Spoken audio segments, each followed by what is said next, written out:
Hey, what's up, everybody?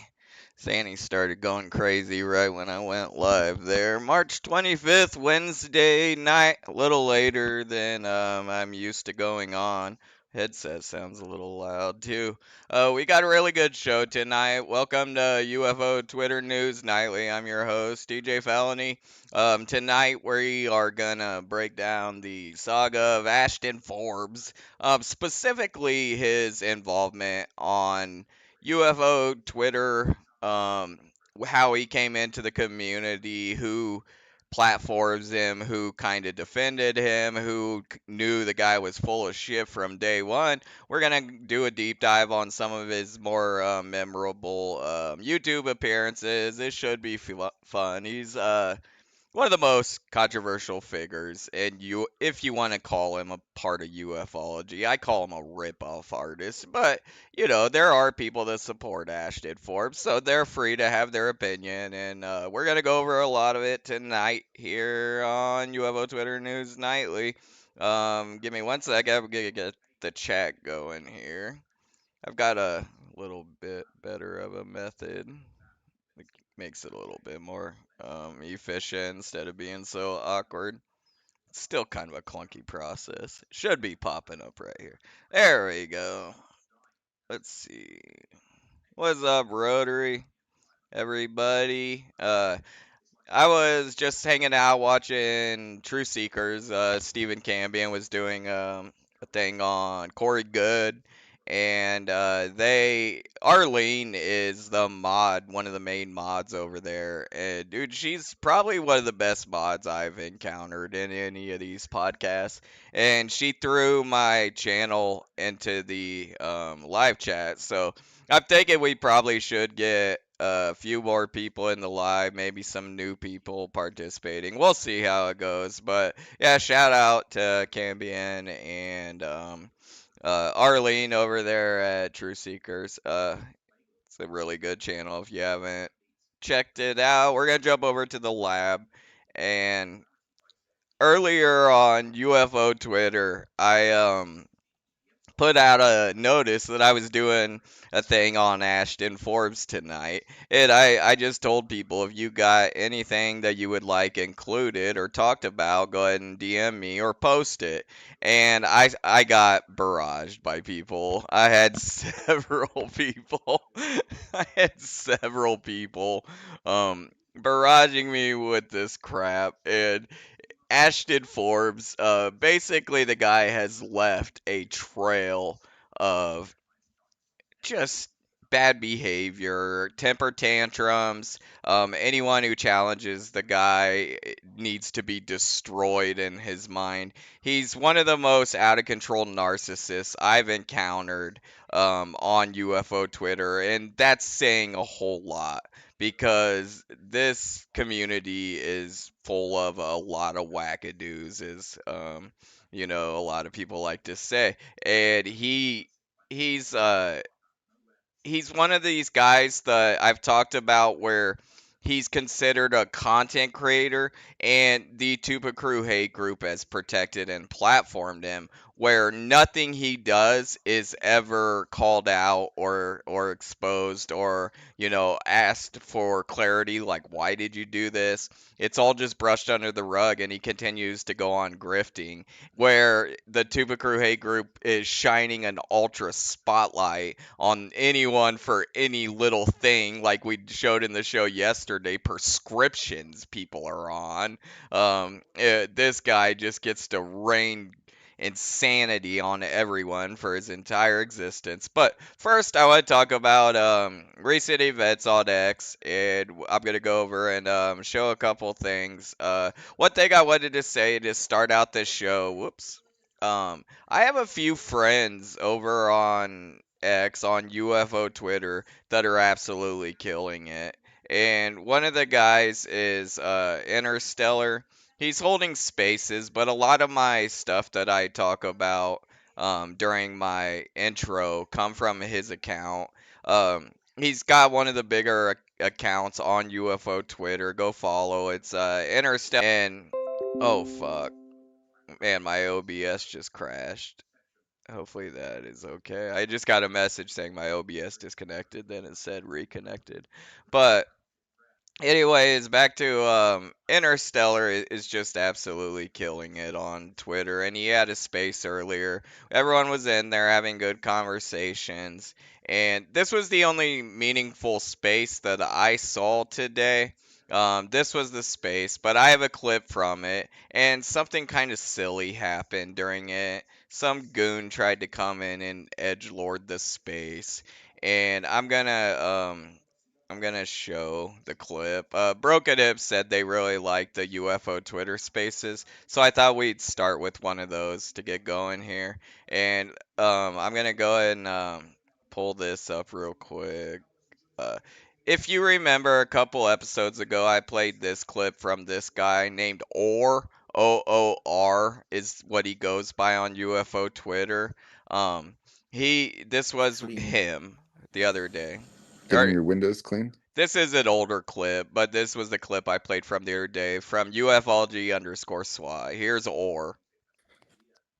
Is that slang? What's going on? Trying to keep myself out of trouble. Uh-oh, what kind of trouble did you get into? What'd you do, Carl? You fucking or laughing. Nothing. What'd you do, Carl? Just Well, confess. Confess your sins. apparently you can't have an opinion because you got Oh, trolls wanting to chop you up and then fucking repost you in a different way or just. First off, how do you chop up a screenshot of a tweet?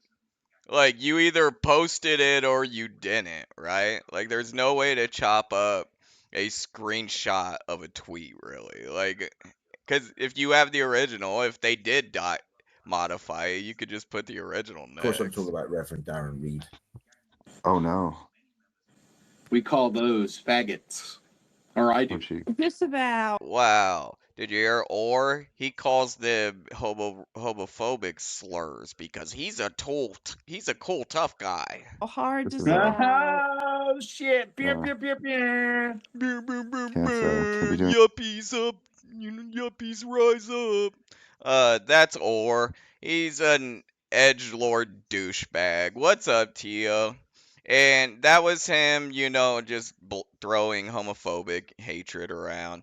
This was him today. And this happened in interstellar space.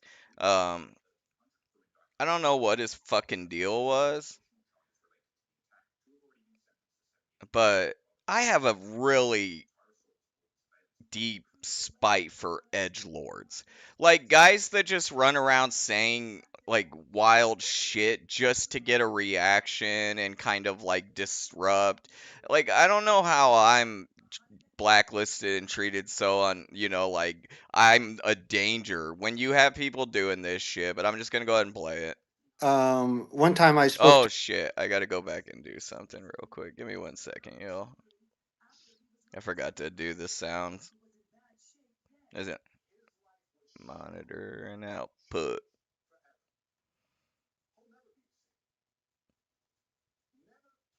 Forgot to change the audio so it plays it. All right, here we go. to him. He was at some type of castle. And I think he posts about it, so it's nothing, I'm not saying anything that's in secret or anything. That it's some So I'm not sure what this guy was talking about. He seemed to be a bigger account. They were rambling about whatever. This is what UFO Twitter is kind of should be. Is like nerd talk back and forth. And then Or comes in and he's on this account. Now he's called Science Or, and his PFP kind of looks like Science Bob. And he just starts like, I don't know, you'll see.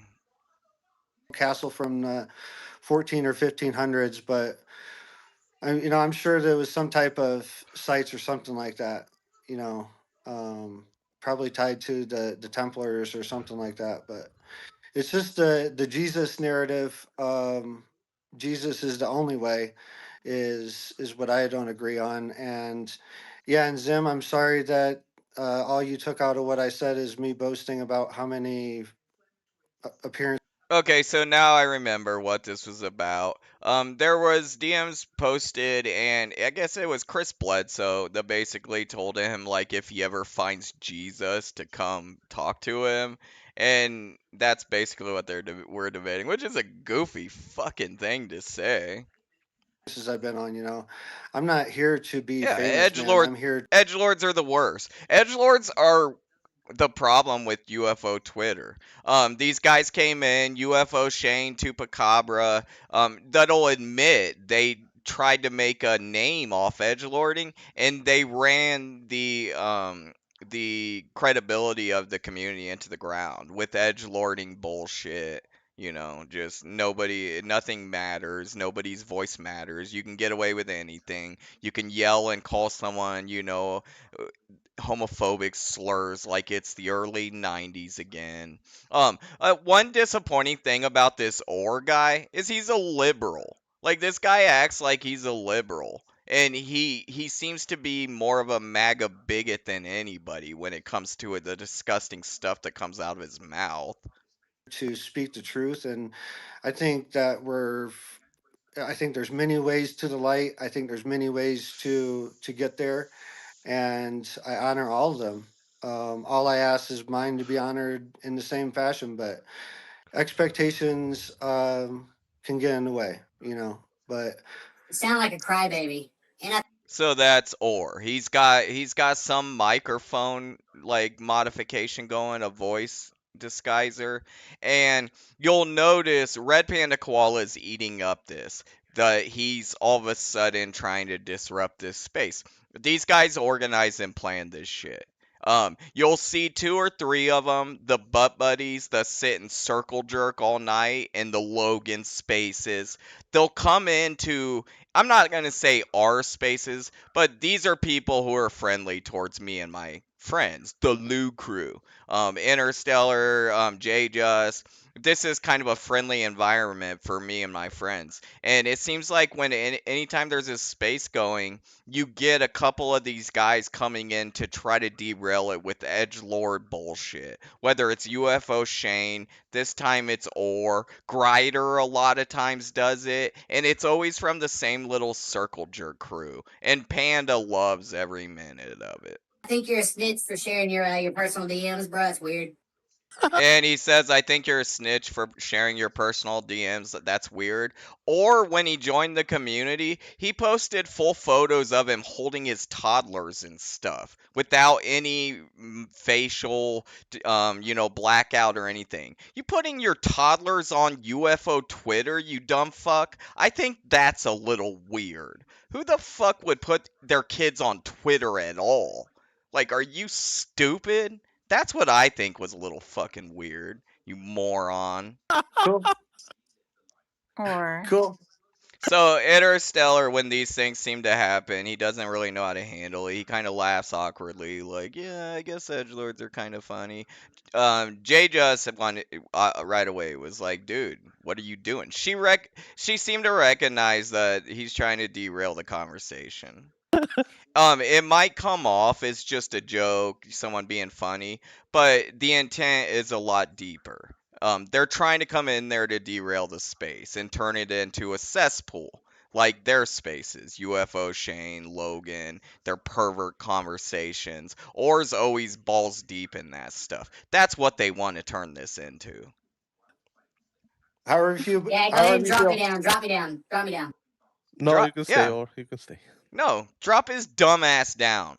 Get him the fuck out of here. Guys like him, Chase, these idiots that just come in, UFO Shane, get him the fuck out of here. Block them and quit letting them back in. And quit wasting your time on guys like me and King Milkfart.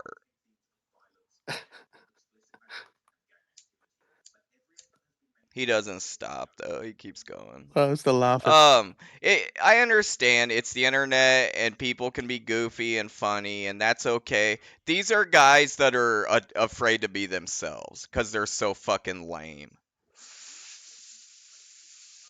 So what they got to do is live as these goofy characters, because they know that their true self, they're not happy with who they are.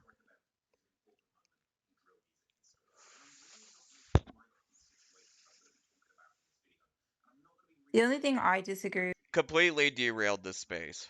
Completely stopped the conversation. Now nobody knows what the fuck to say. The guy that was talking feels out of place now. in is sharing private Personas, DMs. bro. That's the only They're thing. personas. And it's these wankers that act like they're the cool guys of UFO Twitter. These yuppie douchebags. Dude, there's nothing cool about this guy. Or he wears a yuppie douchebag uniform. All the tats and the hipster dumb shit. It's like a uniform. They all seem to do it. Mellow Demon with it pretending like he's the, River from Weezer. These yuppie douchebags are some of the worst. And they have the mouth of MAGAs. That's what's weird. When they get alone with, a bunch of these MAGA wanker edgelords, they're just as bad, if not worse. I always tell these guys the liberals don't want them. They're traded. Like, you guys aren't part of the libtard army. We don't need you. Do you agree that Jesus is the way? Is that what you're saying? So Zib tries to keep the conversation going, or keeps trying to derail it. No, No, I'm not the one preaching that, but you know what I'm saying. That's what he preaches, man. I'm glad when he's talking privately to somebody, he says the same thing. That's not exactly new. Yeah, true, Justy. You're Jewish, so he would never promote you. That was kind of weird. The Red Panda Koala pointed out J Just as being Jewish because they attacked one of my other female friends about being Jewish a lot. So it's weird. Yeah, I know that. I don't really care because I don't have anything to promote, though. He thinks you're gonna go to hell. Chris Bledsoe probably does think that. The things he was saying were pretty wild. And as far as posting his DMs, who gives a fuck, dude? There's no honor in this guy stuff. Oh, or the guy screaming homophobic slurs across recorded spaces. He's got honor and doesn't want people to post DMs. Get the fuck out of here. Zim's right though. He was consistently prophetic, so like at least he's. Yeah, Broken Hip. I said this was because of you that you said you like spaces. You want me to start it over? Nah, it heats up here. He believes in his own stuff. It looks like, right? I don't think you're gonna go to hell, Justy. I'm different than Chris Bledsoe. Do we get bad? We don't get points for believing in our own shit. Like, what the hell's the problem with No, that, bro? you're gonna go to hell too. This reminds me a lot of either UFO Shane or it's like, bro, you're surrounded by people who are trying to have a real conversation. Take that shit somewhere else. Science or He's from hell. It's so loud. It's so loud and overpowering. Trust in your heart and Savior. Justy's going to hell, or is going to hell. Drew Bing's Native American ass going to hell. Interstellar, do you love Jesus? And I guess the guy was talking about his Native American beliefs. That's like where Chris Bledsoe basically told him, ew. Well, if you ever become a Christian, hit me up and I'll help you with your career. That was the DM that was posted. I have it and I forgot to put it up. I'm sure everyone's seen it. I love the Lord baby Jesus. Drew, did you know that Chris is going out to a native site later in the year with like a film crew to do a meet and greet with a lady? Did you hear about that? Yeah, I heard about that a while ago. We actually back before all this. Another reason this pissed me off is because I was just about to pop up and say what's up to everyone, and Wanker Orr popped up there and started doing this, AI voice thing. It comes from, like, Logan does things like this too. I if you look on there, he's the only account up there I blocked. I do not have patience for these pathetic edgelords that don't really have anything to offer. They're just there to fuck off. I can't stand them. happened. We talked about going together, but Now you're not on the trip anymore. You're out of the circle of trust. You're so far away from the I circle wouldn't of want to trust go you on that. can't even see the circle of trust anymore. I wouldn't want to be on that anyways, man. Like That's kind of funny. it was way bigger when all that was said. It just hit me that this. Dude, ufology does not respect religious freedoms, especially anything paganistic, satanic. It is not okay. The whole Jesus thing is like Yeah. the powers to be trying to control it, man. Because I'm not saying, like I said, I'm not against Jesus or against God or anything. I should have grabbed that clip. Basically, he was talking about he carries a peace pipe for protection, and Bledsoe told him it means nothing and that he needs to find Jesus.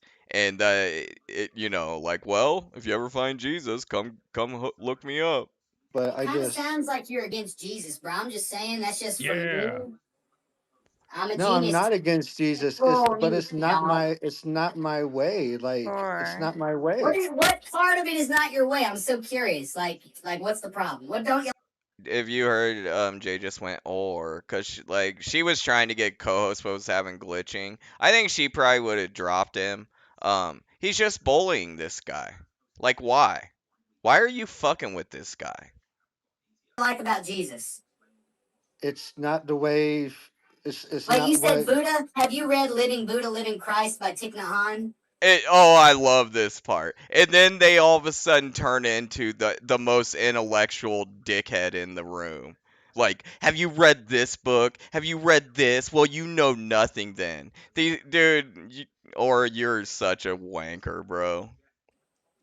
I've researched a lot of things. Highly I suggest researched Look, Justice is crying emoting now because she's upset that the whole conversation has been destroyed. that book. Buddhism, Let him finish. and I Walt. go. Let him finish. There, Walt. It's a great book. I suggest as well. Yeah. I live in Crestone, Colorado. There's ashrams here. I go to fire ceremonies. I'm firing off crying emoting because I'm trying to get the other women to do it. There was another couple down below that were doing it too, and basically that's the symbol that this guy needs to fuck off, that he's ruining the space. It's kind of like a symbol to the like host. I celebrate. I celebrate all ways to get to the light, but my way is this Native American way. But I would Which I absolutely love. Like that's the right way to face things. I can't tell if Orr is serious or not, and it doesn't matter. Who gives a fuck what this idiot thinks?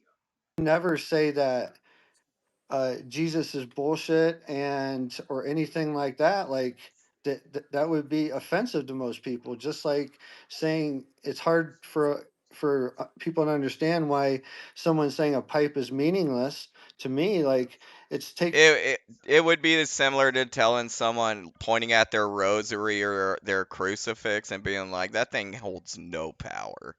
That's an attack. UFO Twitter likes to use words like attack. You're attacking someone's faith at that point. And that's what he was told. And, then he comes into space to talk about it and gets more. taking away from the grandpa that gave me that pipe. It's You're being a crybaby, bro. And Native Americans are stupid, okay? Native Americans are stupid. You're being a crybaby. That's what this idiot just said. You have so many members of the community that are Native American. Why is this guy even allowed back in the spaces? Like, what value does he bring to this conversation? And then the whole community spends day-long spaces, worried about me because I'm exposing their CP hard drive. It's so crazy. I'm going to rewind it. I didn't hear that part originally. The Native American part. Dude, I have so much respect for the Native American peoples and their cultures. And I think when we came over as Americans and wiped out their culture, we lost so much knowledge.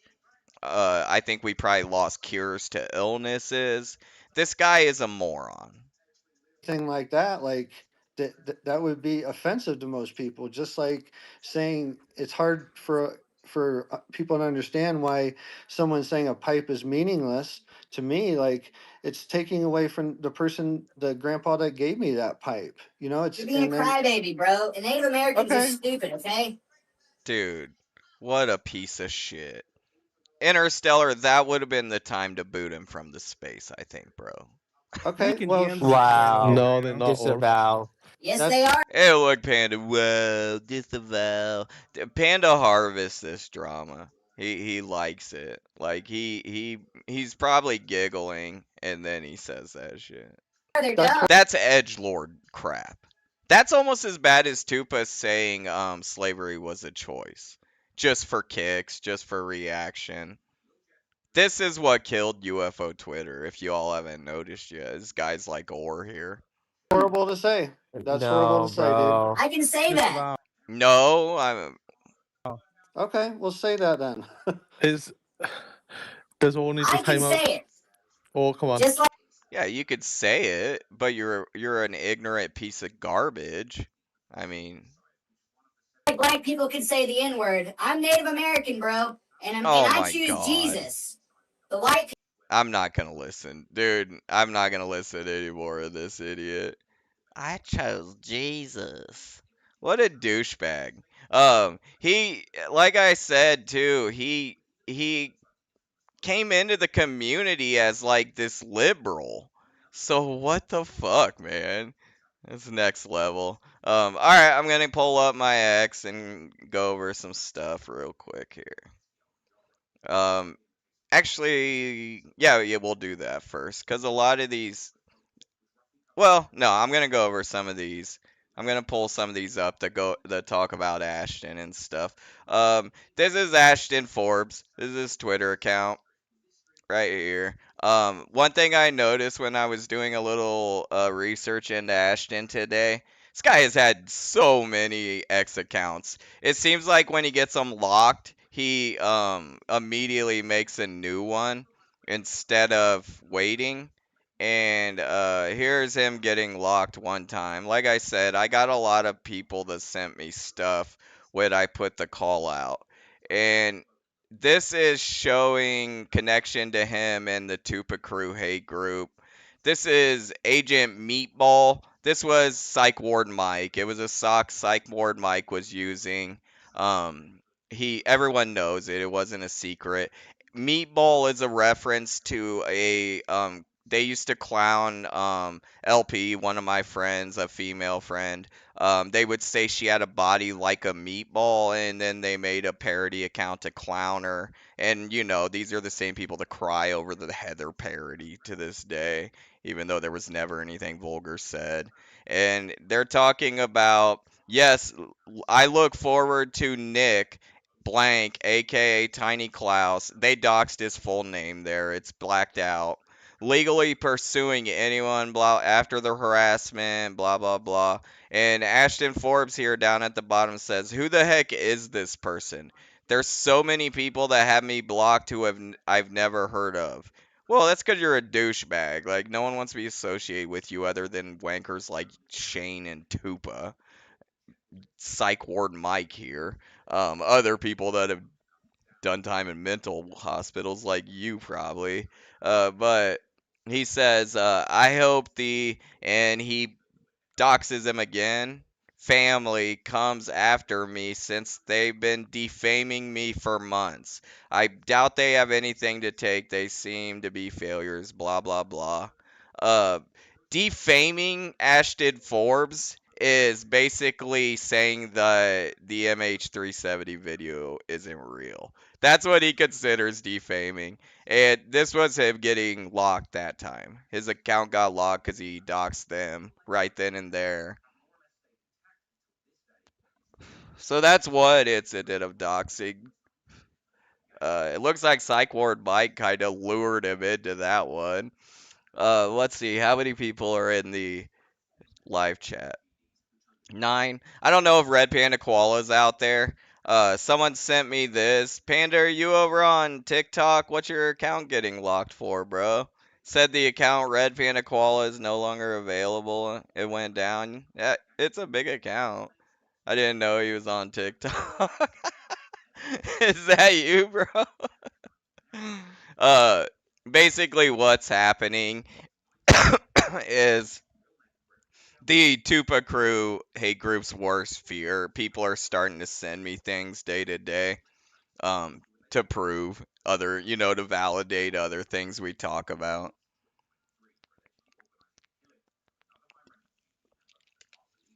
Dude, I grew really fast on Blue Sky.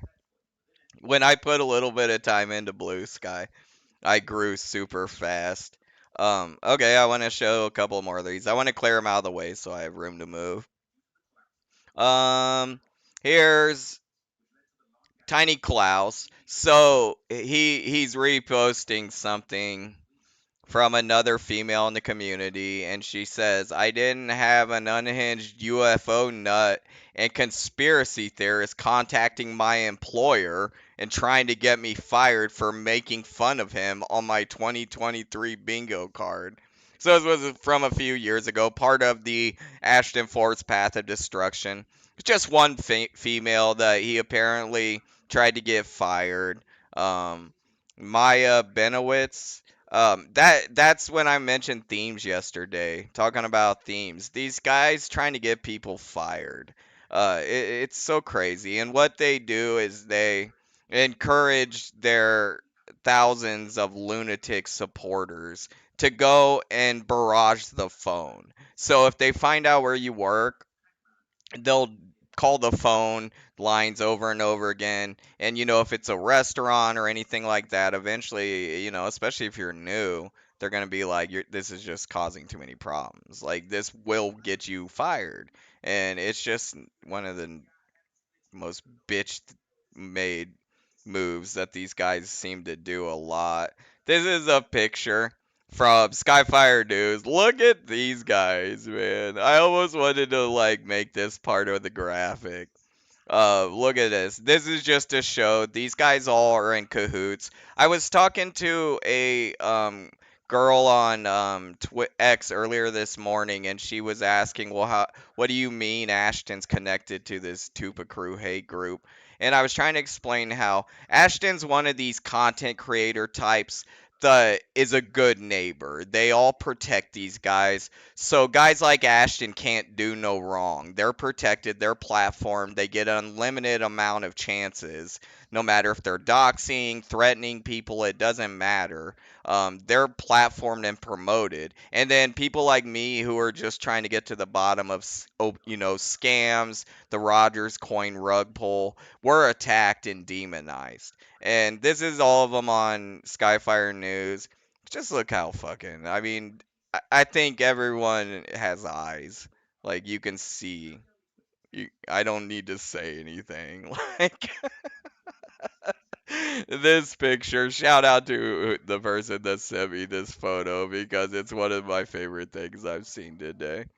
Look at Ashton, dude. He dumped his fucking pint of cheap vodka in a martini glass so he looks more official. Bunch of wangers. Look at Shane. These guys, man. This When I talk about the UFO Twitter hate group, I'm not talking about an imaginary group like Panda talks about this Lou crew, but he won't name who is the Lou crew. Oh, it's some shadow conspiracy. I'll name who it is, and it starts right here. Logan Black is another one. Fred Rogers is kind of the shadow guy. You have a few people that finance them when they couldn't get going, like in their early days when they were just living on Twitter and none of them have real jobs.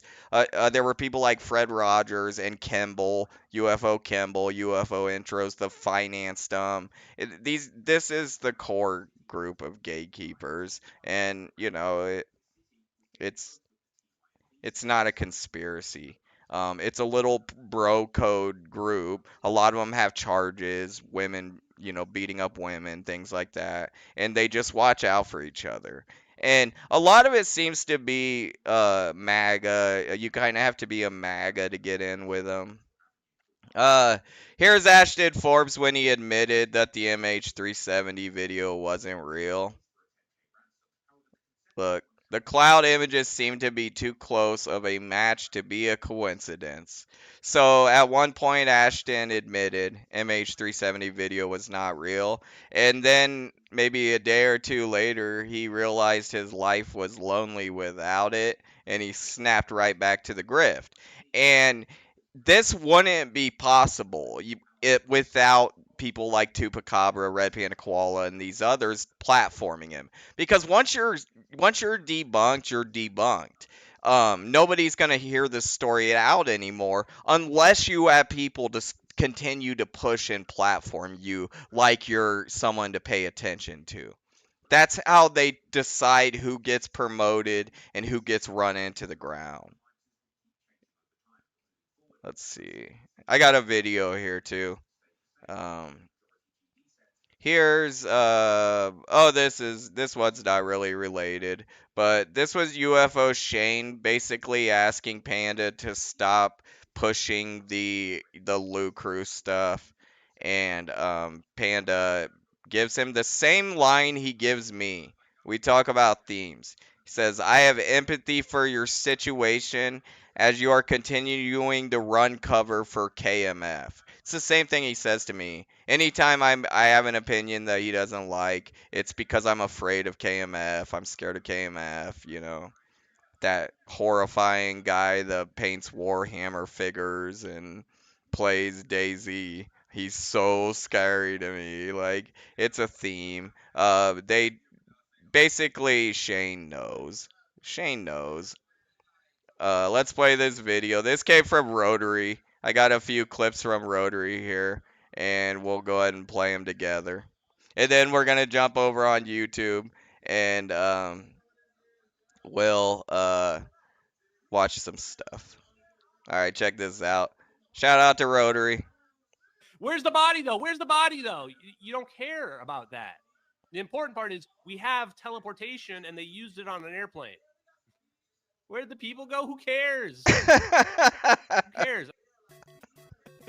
Okay, this was great. So this is probably one of the most creative things I've seen someone do on UFO Twitter.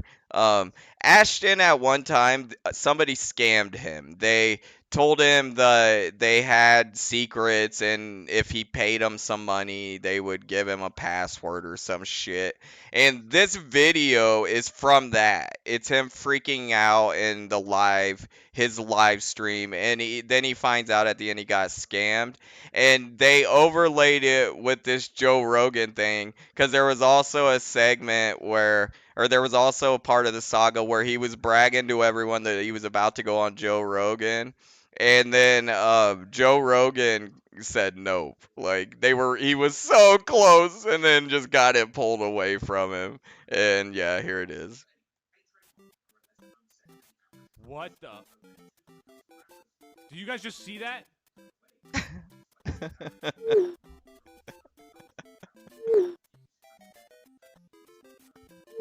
Yes! He says, "Hey, Ashton, I've been watching some of your videos, and Yes!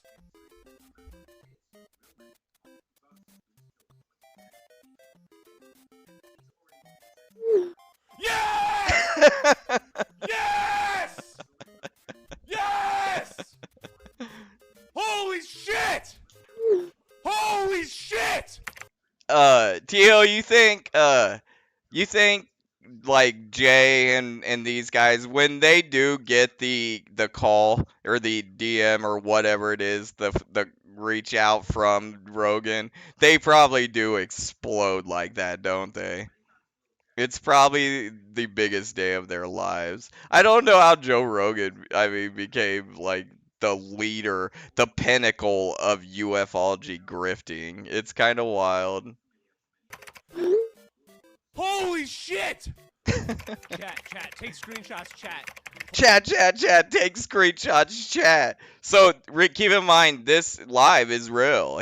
This was him, but it's not Joe Rogan. It's a parody. Holy shit. His groupies and minions. Chat, take screenshots. He, like, orders them. Oh, Rotary said he was there that day.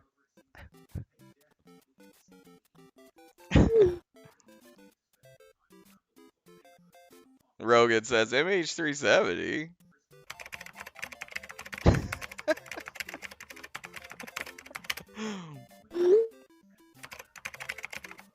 Look, this is funny. It says the Malaysian airline that was teleported by the four orbs via microscopic phase constipation. And then he says conjugation.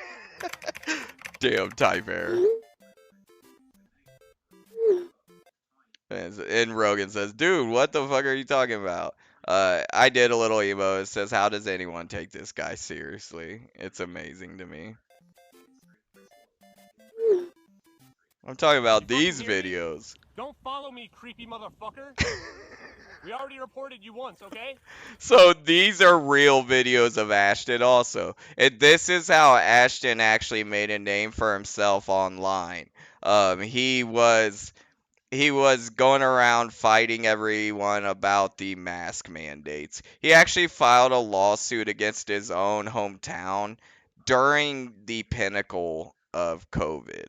So he's tried to sue his community because he didn't want to wear a mask. He's one of those guys. You fucking hear me? This is Don't him. follow me, creepy motherfucker. He filmed this. We already reported you once, okay? Get the fuck out of here.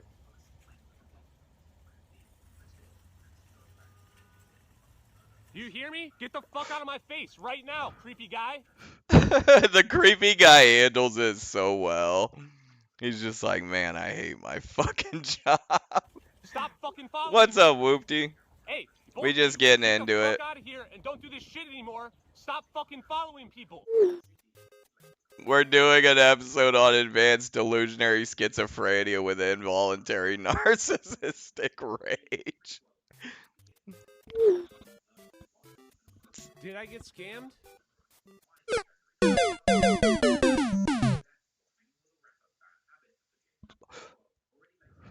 Professor Dave, I'm gonna make that guy hang himself. Where's the body though? Where's the body? Do I need to play it again? Dude, there's like a pause in the stream before he says it. It's almost like he made the video just to say that. Did he post a video where that's all he says? Is the thing to Professor Dave? We got a clip from Professor Dave on the YouTube, by the way. I want to watch this again. I need it. I want more information on this. Professor Dave, I'm gonna make that guy hang himself. God. What a fucking psycho, dude. And that's one of those things that you know, like the Tupa Crew hate group have canceled people for the pettiest shit. But they didn't notice that, right? They didn't see any of that stuff. That didn't cross their radar. It's just so hypocritical and bullshit. What's up, Nova? All right, we're gonna get going on these video clips here. I actually wanted to jump over on my X. How much time I got going? Oh, I got time. We're just getting going. I started a little late tonight, but I'll still try to go probably about 2 hours. But before I do the Ashton videos, I want to pop over on my X and go over a few things. I mentioned in the intro, I got a few buddies on X that are killing it right now, and I think it's at least worth, shouting them out. I got some bookmarks, some stuff they posted. That one from Kimball. Look at it. This girl was arrested after the pizza delivery guy came. She locked him inside, and she said she just wanted somebody to watch a movie with.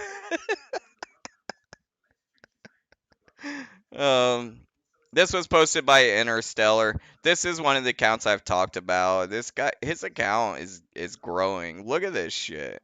61,000 followers. And the thing about Interstellar's account is it's not botted. He's grown this account through posting interesting things. Like, that's the only way you can do it. And there is, an aspect of clickbait to it, but it's not grifting. It's catching people's attention. It's doing it the right way, growing an account. My buddy Tio is another one that's grown an account the same way, catching people's attention, posting interesting things. It's like so much contradiction to what the Tupa and the Red Panda Koalas do with reposting the same shit over and over again, just kind of building a group of cult wankers to repost everything no matter what it is. These guys have grown these really big accounts, and yeah, I wanted to watch a little bit of this. We've got a major announcement that you're making on this podcast for what you believe to be a second Sphinx. Matt Beal podcast. Robert Duval told us that could be a second Sphinx. Why? Because there is the dream stele. Symmetrical correlations, like the symmetry that we saw. That is kind of weird. That little mock-up right there, it does seem to be symmetrical. Everything is built, with one on each side. Observing the dream stele. This is the small mountain that we are observing where the hypothetical position of the second Sphinx could be.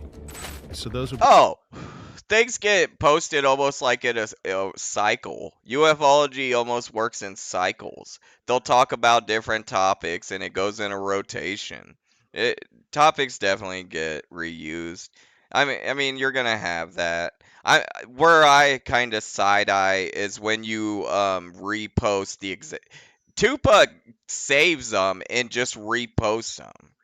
There's no difference. The stuff about the Nazi bell, and then you'll watch them, like spread more than anything you've ever posted in your life.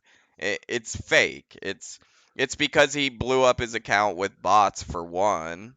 Be shafts coming down from the top. Does that indicate then that the second Sphinx would be hollow on the inside if the red is showing up? Probably yes. Probably yes. All the pyramids, the conjunction between the Sphinx and the cup. Exactly. Are you ready for this conversation? There's no creativity put into it. It's just regurgitated, mass-produced bullshit, and nobody is fascinated or drawn in by it. It's just all of his cult loonies echo chamber just broadcasted out, and it's because that's their job. That's as that tier in the hate group, that's what you do. A good neighbor. Pyramid, and we found he's gotten lazy. It's caused him to get lazy. At least Panda has projects and stuff. Vertical shafts, horizontal passages. This has the big void as a very long and rectangular shaped void. Yes. There hasn't really been an opportunity for you to address a lot of the questions that some of the skeptics might have about the work. Thank you for this opportunity. So that's one. I have a few here from Interstellar. This is the new Tesla robot. I am grateful to be. Wait till the end here. It's kind of weird. Humanoid built in the United States of America. I am grateful to be part of this.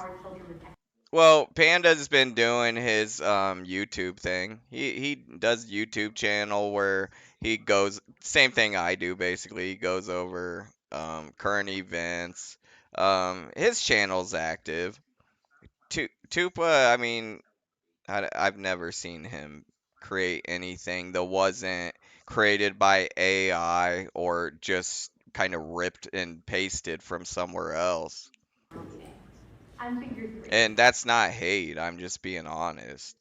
Panda's probably done more to cause problems with my growth in social media than Tupa, and I think Panda has talent, at least.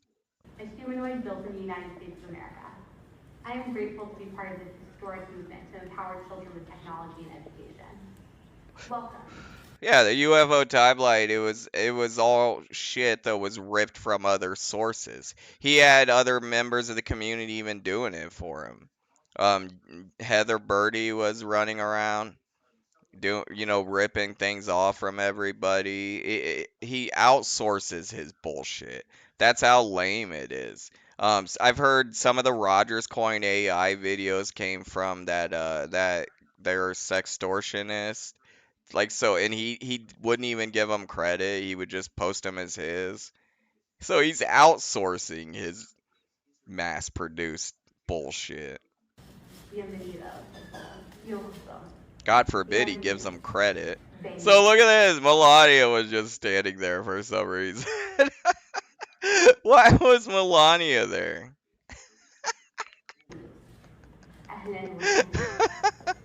She's the robot, bro. That's the fucking robot in the room. This guy is wearing a shirt that says "Kill your local PDF," and it says people will wear this shirt then go vote for one. They got Palm Beach Pete back. This is a ICE agent, and yeah, everybody has eyes. I love this clip. I'm gonna play it just for the hell of it.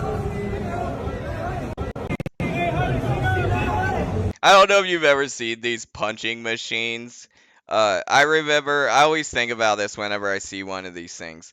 That John Taffer guy that had the bar rescue show where he would go around and save failing bars, he refused to have any of those in any of the bars, and he said it was because it led to bros fighting and it led to lawsuits, people hurting themselves, hurting their wrist, going through and hitting the wall and busting their hand, things like that. So I always think of that whenever I see one. But watch what John Cena does here. I love this.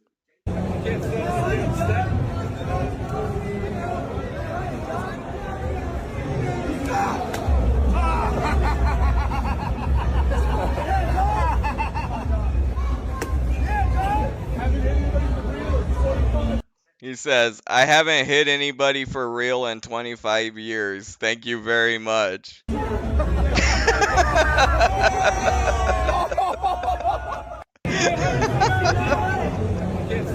What a guy. Oh, shit. Fetterman, he reversed his vote. So it seems like Fetterman might be a Democrat again.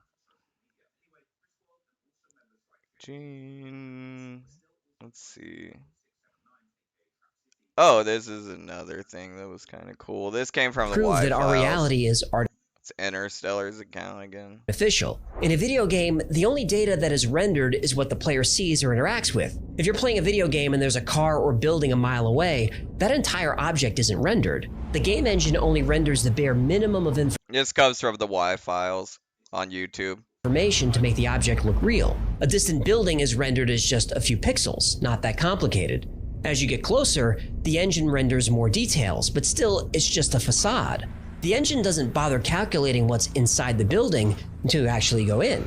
The game engine always knows how much data to send you and doesn't bother with anything else. If we live in a simulation, it would make sense that our reality is rendered the same way. And we could test this. Wait, what do you mean we can test this? Specifically, we can use the double this guy, it's his brother, I believe. I think it's the dude that does the voice for the fish. He comes in our spaces. He's been in a couple of my Twitter spaces, which is kind of wild.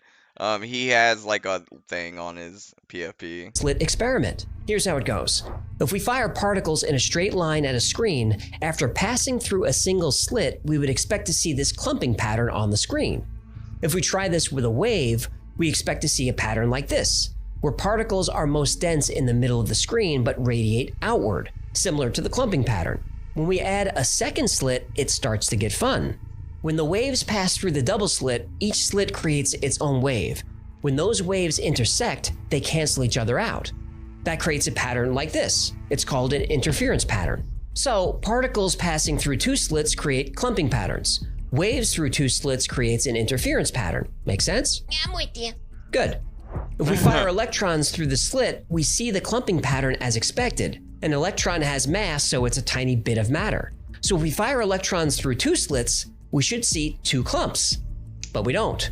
We see the wave interference pattern. This shouldn't be happening. What's going on here? For years, scientists assumed that the electrons were colliding with each other, causing the wave pattern. But in the 60s, the experiment was modified so that only one electron at a time was fired through the slits. There was no way the electrons could interact The double slit experiment, it's not fake. It's a real phenomenon. with each other. Yet we still see an interference pattern. Scientists wanted to see what was causing this, so they added a detector to observe electrons as they pass through the slits. That's when things go from weird to paranormal. As soon as the detectors were installed, the interference pattern went away and the clumping pattern returned. Take the detectors away and the wave interference pattern is back. But that's a different result to what we had earlier. So here's the last bit of sneakiness that we can play.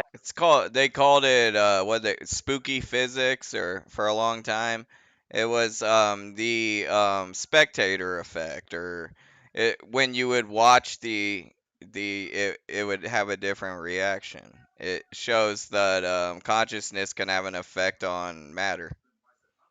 Play with atoms. Surely now, we're going to get to grips with it.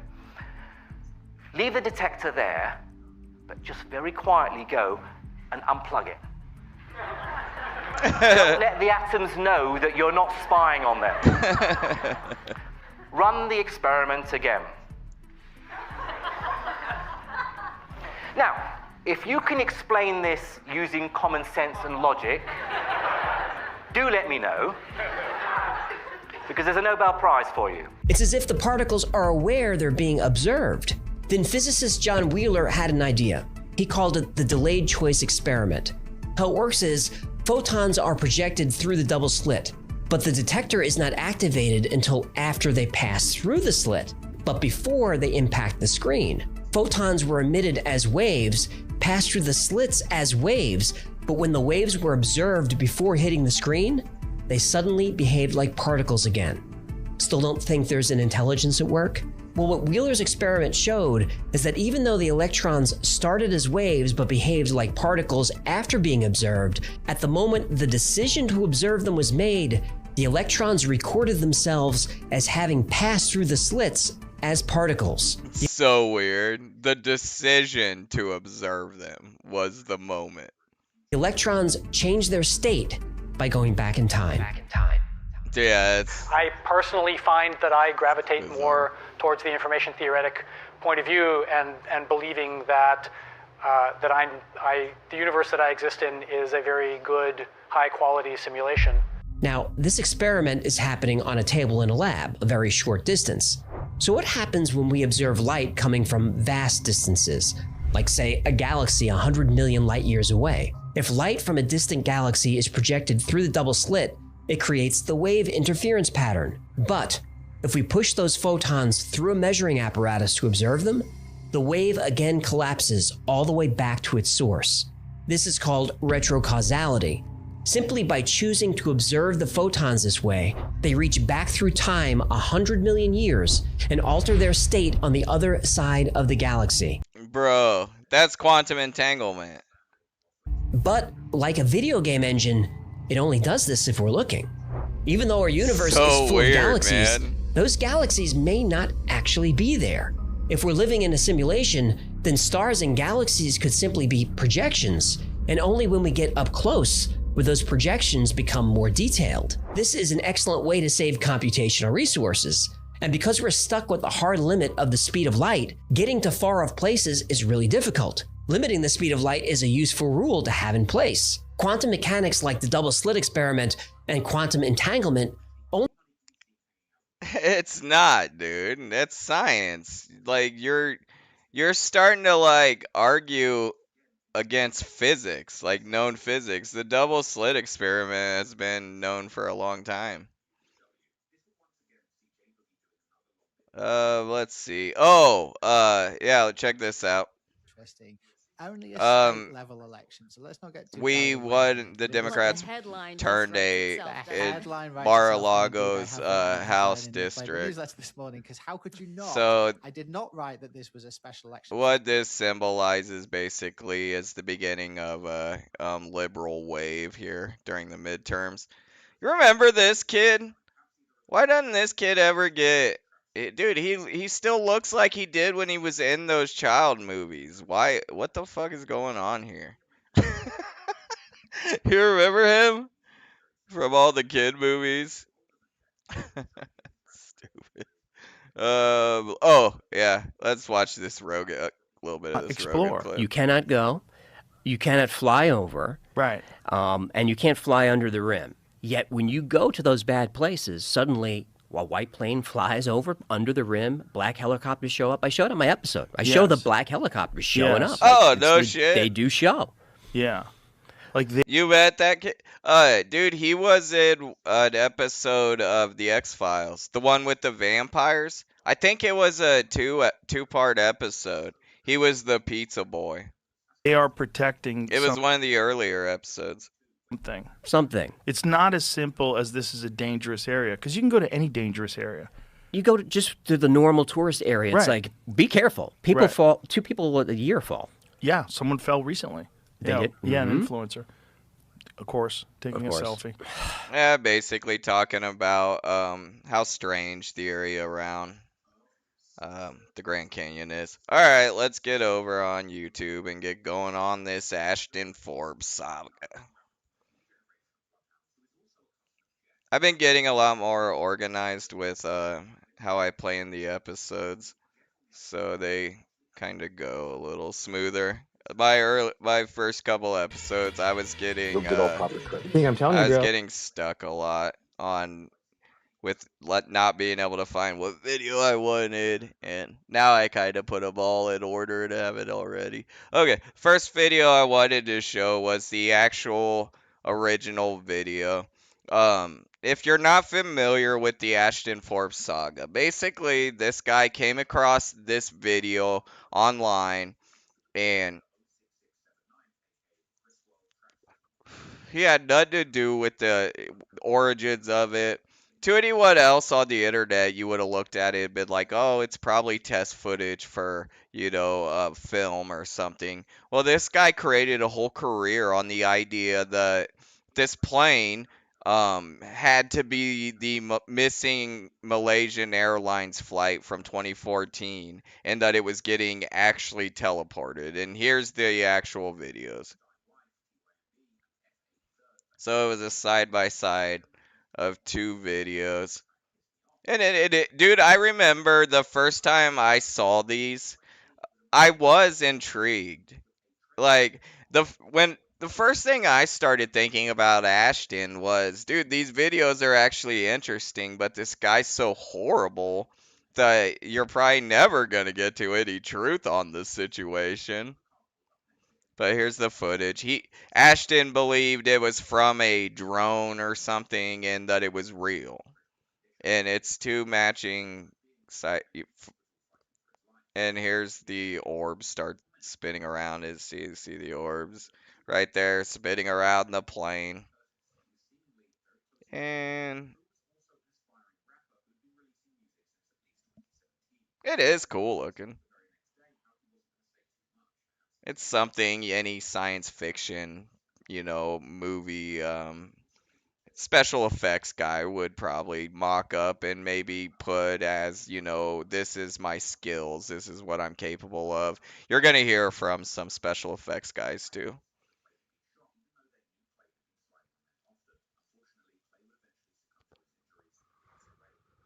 There's where it teleports. Oh, I just noticed something I've never noticed before. When it backs off and then it comes back into frame to do the teleportation part, the plane is all of a sudden bigger. That's the first time I've noticed that. It's like it's zoomed in all of a sudden. Now here it goes. Bloop. It is kind of weird. But dude, it's nothing that you wouldn't be like, oh, they just did some finagling with some special effects.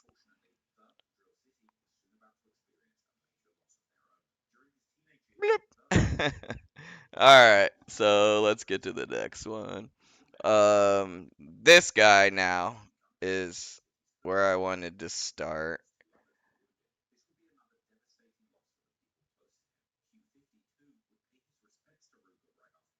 This is a fake UFO video.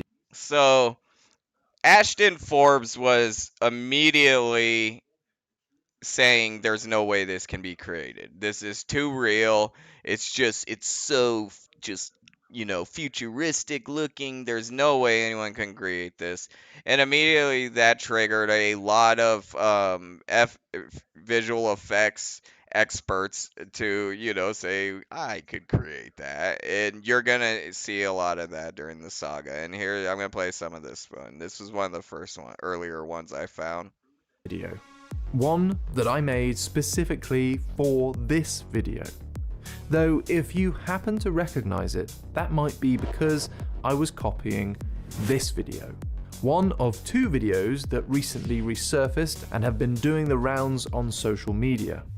So why am I trying to make a fake version of a video that might already be fake? Well, it's because of something that this guy said. This is Ashton Forbes. He's a self-proclaimed citizen journalist who has become obsessed with investigating the disappearance of flight MH370, a Malaysian Airlines flight that went missing in 2014. A Malaysia Airlines flight with 239 people on board, including 4 Americans, has gone missing. But, as you may have guessed, he doesn't think that MH370 went missing under ordinary circumstances. He thinks that these videos are genuine and that they capture the moment that some kind of advanced technology abducted the plane and the 237 people on board. For Ashton, these videos are one thing you're going to notice is all of these appearances of Ashton everywhere. That's what it's all about. That's what this was all about, was the fame and notoriety that he received from this crap. And that's why when he admitted that they're debunked and it's over, he couldn't stick to it. He could not pass up all the attention and notoriety he got, and money, the income from it. So I've learned what these guys around UFO Twitter, these rip-off artists and scam artists and hoaxers, when you start to challenge their income and money, things really get personal and real. And that's when you have him start threatening people. I'm going to make this guy unalive himself, things like that. 100% real. And he's wrong. But before I tell you why I think he's wrong, I wanted to see what I would do if I was going to hoax a video like this. I wanted to make one for myself. And also because Ashton directly challenged me. Okay, he didn't, but it kind of felt like it. You see... Well, he will directly challenge people, though. I mean, whilst being interviewed on another YouTuber's live stream, Ashton kept saying the videos would be extremely hard or impossible to fake. So this is extremely difficult if they had faked this. He said that he had even consulted with lead visual effects artists that had worked on Top Gun Maverick and Marvel movies. He never named him, though, did he? Marvel VFX lead, who also claimed it would take at least 6 months. But as a motion graphics designer and someone who has dabbled a bit with VFX in his career, I was sure that I could do something that was...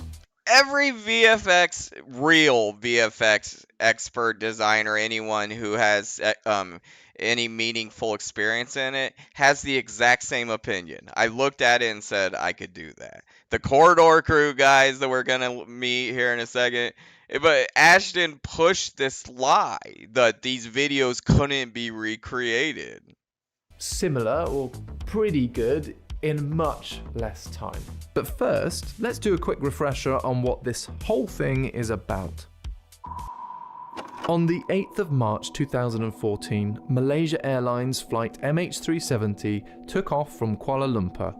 38 minutes later, whilst flying over the South China Sea, the plane's pilot, Captain Zahari, said goodnight to Lumpur radar. Malaysian 370, contact Ho Chi Minh 120.9. Good night.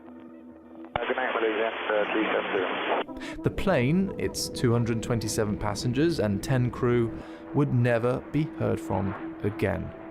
This sparked the biggest and most expensive search in aviation history, initially focused in the South China Sea before shifting to the Indian Ocean, with the specific search areas being based on the available satellite data that was received in the hours leading up to MH370's disappearance.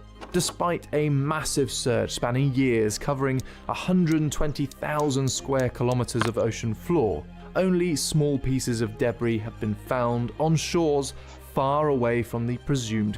They have pieces of debris. That's one of the things a lot of people would bring up to Ashton, is be like, bro, they have pieces of the plane. And he just wouldn't accept that they were parts of MH370. I mean, Crash site. But the main wreckage remains a mystery to this day, leading to all sorts of theories about what happened. Then, on the 19th of May, 72 days after the plane went missing, this video was uploaded to YouTube. It shows an aeroplane, apparently from... Oh, I want to make sure this guy got credit for this. This is fair use. I'm educating the public about hoaxes and scams on the internet. This is Dom Burgess' channel on YouTube, if you want to go check out. From the view of a satellite, which is then joined by 3 spherical craft. After around 55 seconds, there's an explosion of light and the aeroplane and the spheres disappear. Only a few weeks Pandy knows this guy. Later, on the 12th of June, another video was uploaded, seemingly of the same incident, but from a different perspective and using a thermal camera. His was the best one I found that gave an intro, a good intro to the story that I couldn't do justice. Supposedly one that was mounted on a UAV, specifically a MQ-1C Grey Eagle military drone. Like in the first video, we see an airplane surrounded by 3 spherical craft, which then disappear in some kind of huge explosion. Whilst these videos do look and feel authentic, we have to remind ourselves that it's possible to fake virtually anything these days. And even in 2014, we had some pretty great VFX. Right. So, to start with, I'm going to concentrate on just the first video. This is my ingredients list. Number 1. A plane, specifically a Boeing 777, the same as... So I'm gonna jump to the next video. Basically, he, and surprise, surprise, recreates the video. That's pretty much it. Let me find... Next, we're gonna meet the Corridor crew, and they were another crew of VFX artists. UFOs, strange objects in the sky. Alien bodies, alien species. Have you seen the spacecraft? I could answer that question behind. And I have a couple clips here where you're going to see how Ashton responded to these experts who were just giving their expert opinion, because that's what science is. Behind closed doors. There are so many unexplained things in this universe, and from time to time, these objects, events, or phenomena are captured on video. Today, we have some incredible UFO clips. It became clear to me that this is visual effects. Do you have damning evidence as well? I have damning testimony. What? Paranormal. I bet Ashton cried. My instincts tell me that this when is he not saw visual that. effects. So you guys say it's real? I want to believe, but exceptional claims require exceptional evidence. As visual effects artists, we can look at these and try to determine if there's any visual effects happening, and if so, what gives it away. I kind of feel like I'm in a movie theater. I remember this was the first time guys clearly said, oh, this is a hoax. And we got to see for the first time how Ashton was going to react when he was, you know, faced with any kind of pushback. And I'm like eavesdropping on you guys. Oh yeah, you guys like aliens, huh? I got something for you. I like these guys. I like the Corridor crew. We all love Americana. We all love trains, don't we? Well, it turns out that today we're finding ourselves in the intersection. Yeah, they do a Bigfoot one first, don't they? Clips. Oh. Okay, that's a white thing.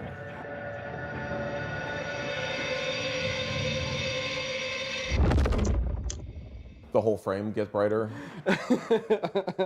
So one of our base requirements is multiple witnesses, multiple camera angles.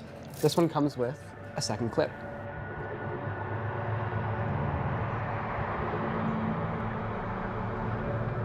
It's just like, what is this plane doing? Are they're taking like evasive maneuvers? Who's filming this? Like, what's going on? Like, it's also, why is it so shaky? Because it's like, should be on a nice smooth gimbal.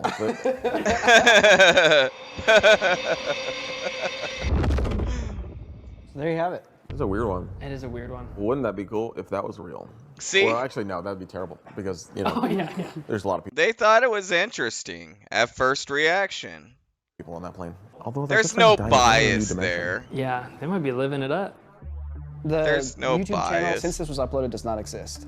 No original footage, just YouTube videos. The YouTube channel doesn't exist. Some jerk off popped up claiming responsibility for making it and then retracted it to muddy the waters. It's not good. I think When your original Ashton footage is a YouTube sent video. that guy. Yeah, that's Paid a him step. to do Guys, that. is this real or is this VFX? I'm getting VFX-y vibes right now. And the first angle is something you could do very simply. The second one Very is way weirder. simply. So people have said that because these came out so quickly So after, right the away he airline- says the first one you could easily do. There's nothing special about it. The other one's a little interesting. disappeared. It'd be impossible to do these visual effects. How fast could you guys do these shots? Real fast. Yeah. As little as an hour.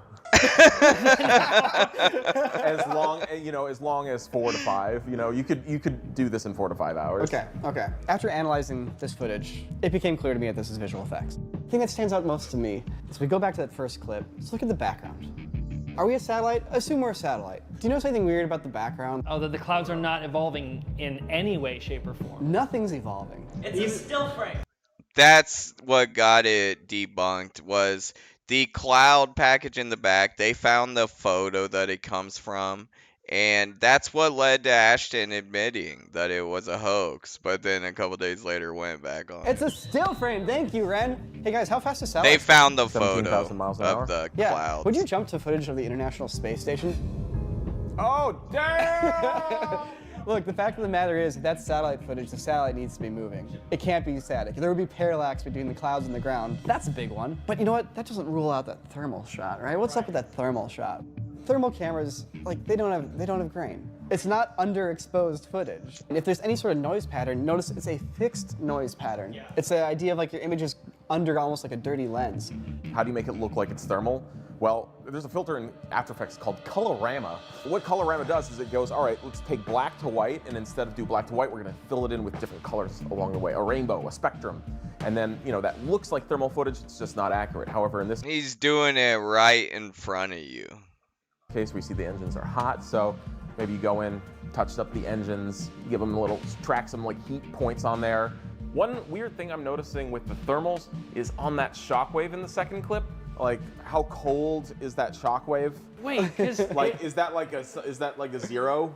And so I'm confused why it's so dark when, like, we clearly see the That's a good engines point. are. That's a good point on the shockwave. It's all black, the same color, so there's no heat energy coming off it. Like hot points, we're getting the yellows, the reds. Because if it's a super dark hole, why is it so bright there? And then in the other one, it's like a pitch black abyss. The crazy thing about thermals is they see through mist and smoke and all that kind of stuff. If we look at this clip from Veritasium, we can't see them because photons can't pierce the fog, but that deep infrared, that long wavelength of red goes right through it. The fog is invisible to infrared. So those plain contrails shouldn't even be showing up on thermal. The underlying footage is CGI. It's a 3D render. On top of a still frame of clouds. On top of a still frame of clouds, and the reason it is the particle effect, the trail from the plane.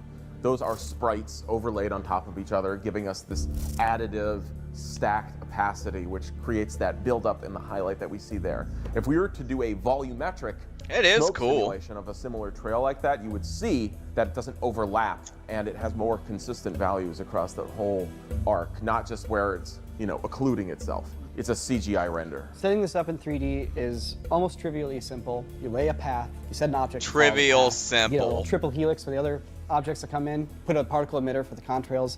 I'd be curious to see when this came out versus when the sprite trail tutorial on Video Copilot came out. I think it was rough. These guys can see like things in the video and their minds go to different tutorials and packages that were dispersed to visual effects artists. They know exactly where it comes from. They actually find the portal. Roughly around this time. But the biggest nail in the coffin, which if I would have led with this, would have made this whole discussion moot. No, It's wait, not really as fun. Here we You go. have damning evidence as well? I have damning testimony. Here we go. What? If you tell me that this is the shockwave. Do we have this shockwave on our server? We do now, actually. I found the stock footage. You did! You got it! Yeah. Rather. They find the stock footage of the portal. They found like the group of, you can buy packages of graphics to use when you're in this kind of job, B-roll, whatever, and they found where the portal image, comes from. We didn't. Some people on Reddit did. This is a stock footage clip from the 90s. Oh, hell yeah. There's the clip from the video, and here is the stock footage. It's perfect! It's perfect! What another channel did, actually I think it might have been Corridor Crew, I had a hard time finding the clip. They hyper zoomed in on the ridges of the portal and the one from the video, and it's almost like fingerprints. You zoom in real close, almost where it's like pixelated, and there's no way it matches perfectly. They pick like one segment of the ridge portal, and you can tell they match identically. It would, like I say, it would be almost like matching fingerprints. Cinderella, baby. Cinderella, man. That's it. Slipped right on.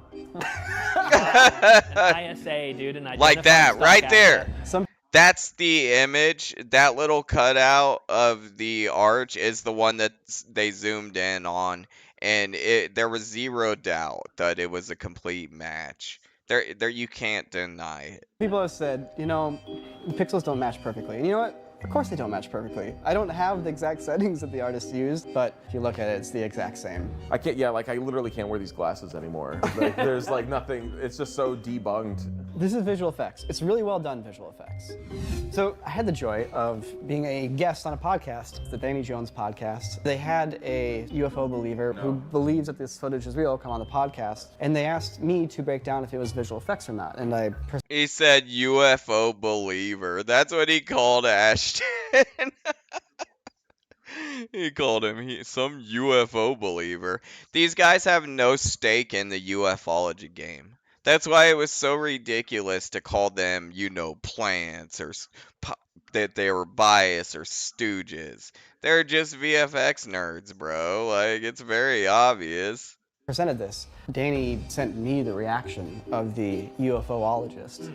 So as a statement of fact, those do not match. Dude, it is exact. This is like saying that my butthole is your butthole because they're similar, right? It's not, we don't have the same butthole because of that. So if you want to see our in-depth full response to... I'm gonna rewind that. That's Ashton's reaction when challenged. He just denies reality, and if you continue to challenge him, then you start getting attacked. Really attacked. If you start to cause problems for him in any way. It's really well done visual effects. So I had the joy of being a guest on a podcast, the Danny Jones podcast. They had a UFO believer who believes that this footage is real come on the podcast, and they asked me to break down if it was visual effects or not, and I presented this. Danny sent me the reaction of the UFOologist. So as a statement of fact, those do not match. Dude, it is exact. This is like saying that my butthole is your butthole because they're similar, right? It's not, we don't have the same butthole because of that. So if you want to see our in-depth full response to this UFO believer, well, we have that on our website, corridordigital.com. We're not trying to get into a super deep back and forth here on the YouTube channel. But yeah, it's over there if you want to go check it out. And of course, you can watch the actual moment over. Okay, so that's Corridor Crew that got involved with the Ashton saga. I don't think they liked ufology. They seem to want no part of the crazy bullshit, and his mob. You wouldn't want anything to do with that. I don't blame him. Let me see what 54. Then he ended up butting heads with this guy, another content creator. But today we're going to go all the way down this rabbit. This is Professor Dave, and if you remember back to my intro, this was the guy he said he was going to make unalive himself.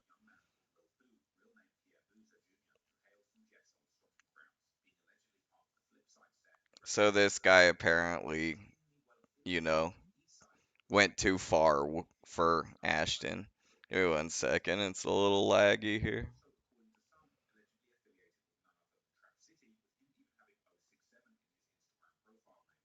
Come on, YouTubey.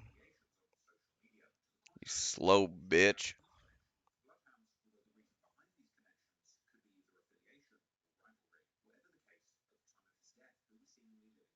Man.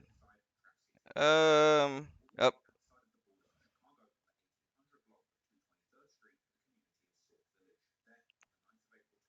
It froze up. Give me 1 second here.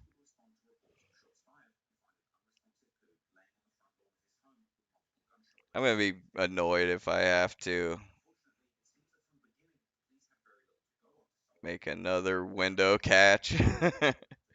I'm hitting wait, but I probably should exit out of it.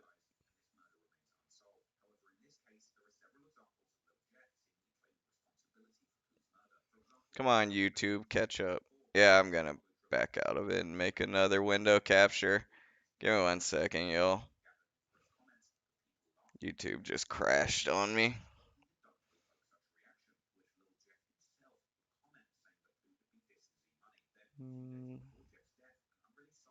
Panda, you brought the gremlins, bro.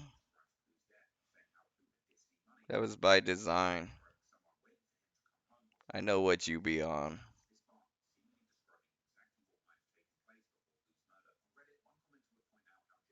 What the fuck is my PC doing?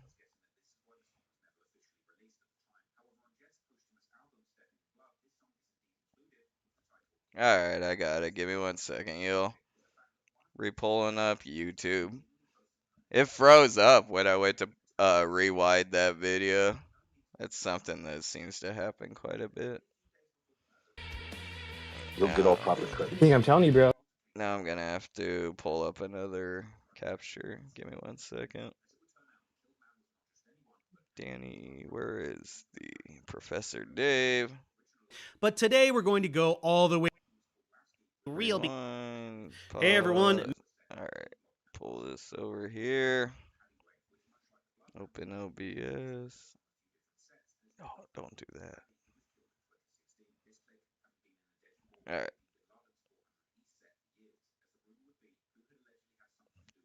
Catch. Properties. There we go. Boom, I'm a problem troubleshooting machine. Panda, you like Professor Dave? Alright, here we go. Many of you saw my recent video exposing one of the most pathetic grifters I've ever encountered, Ashton Forbes. Well, he saw it too, and it made him big mad. What did he decide to do in retaliation? A number of things that were so hilarious that I had to make another video to share them with you and expose him even further. Let's get started. If you'll recall, at the end of my video, I warned Ashton not to poke the hornet's nest. But wouldn't you know it, the little wiener didn't listen. So, Professor Dave definitely comes in a lot more hot than the others, but I don't blame him at all. I mean, the guy was talking about wanting him to unalive himself, and what'd he say? He was gonna make him unalive himself in front of his family or something? Apart from breathtakingly insecure tantrums all over Twitter and my channel, he made possibly the most pathetic response video I've ever seen, which will be one focus of this video, along with even more conclusively proving his dumb videos are fake, and also highlighting some really eye-opening behavior of his. Proving his dumb videos are fake. They're not even his videos. That's one of the silliest things about all of it. He just grabbed them from the internet, like, and was like, I think I could spin this into a ufology career. Some deleted live streams that I was able to track down. Hornet's Nest, remember? But before getting to all of that, we really need to take our time going through his social media meltdown and reacting to my first video because it's just glorious. First things first, Bargain Bin Rivers Cuomo was Dude, I mentioned earlier how all these UFO Twitter wankers want to be the river guy from Weezer. That's crazy. Talk about synchronicities. I applied it to Mellow Seaman though. It's okay if Pandy's gay. Don't gay bash Pandy or anybody. Desperate to get my video taken down. Here's the email from YouTube notifying me that a copyright takedown request was received, but that it won't be entertained since my video. Now, if you were gonna be a gay guy though, I wouldn't be creeping on Kimby. That's what I think's funny. It's not the like people are gay. It's the some of these dudes seem to be creeping on Kimball, which I don't know why, but that cracks me up. Video obviously falls under fair use, just It like just any other does. video where people lend commentary to existing content. Check out this wiener's justification for the request. It's literally all my content in the entire video. I gave you a specific timestamp that is no question my content for several minutes. The video can stay up, but all the rest. Oh, so he was coming at Professor Dave's channel for showing his dumb bullshit from his channel.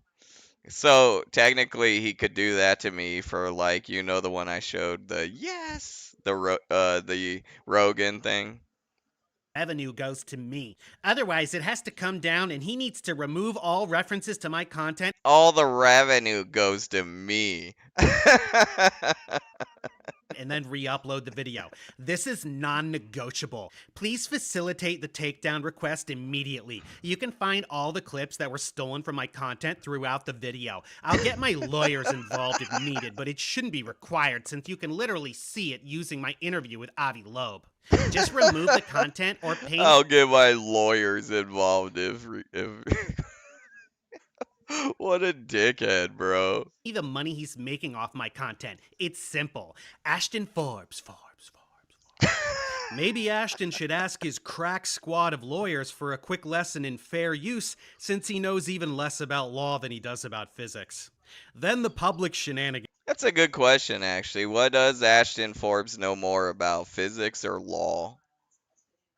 Here's the first in a series of reactions on Twitter. Wah, Joe Rogan doesn't want to talk to me. All my bullshit is supported by peer-reviewed science that I'm incapable of reading, even though I'm pretending it's super secret science that only the government knows about. Anyone who exposes me is a nut job. My fake videos are totally real because I say so, and I'm pretending to not only understand quantum mechanics, but also... This guy likes The Simpsons, don't he? Also teach. Oh, Professor Dave. Was it Frank? David Frankel, the professor? Is Dave even normal or what? Yes, Ashton, as I told you in my reply, it is indeed normal for people to expose you for being a fraud who tried to sell fake energy devices for 50 grand a pop. Then he threw around the R word a bunch, called me... There he is. There's Ashton Forbes at his, in his element. ...me a Redditor, even though I don't use Reddit at all. You call him Redditor brain, probably. CNN brain. He's just mad because smart people make fun of him there, and I was able to squeeze in one more justifiably snarky reply before he blocked me. That's his move. He blocks. I couldn't believe he didn't have my account blocked yet, but I think it's because he gets his ship locked all the time, and he just... I haven't encountered him in a while. Yeah, I haven't come across his radar. I'm probably blocked now if I went and checked.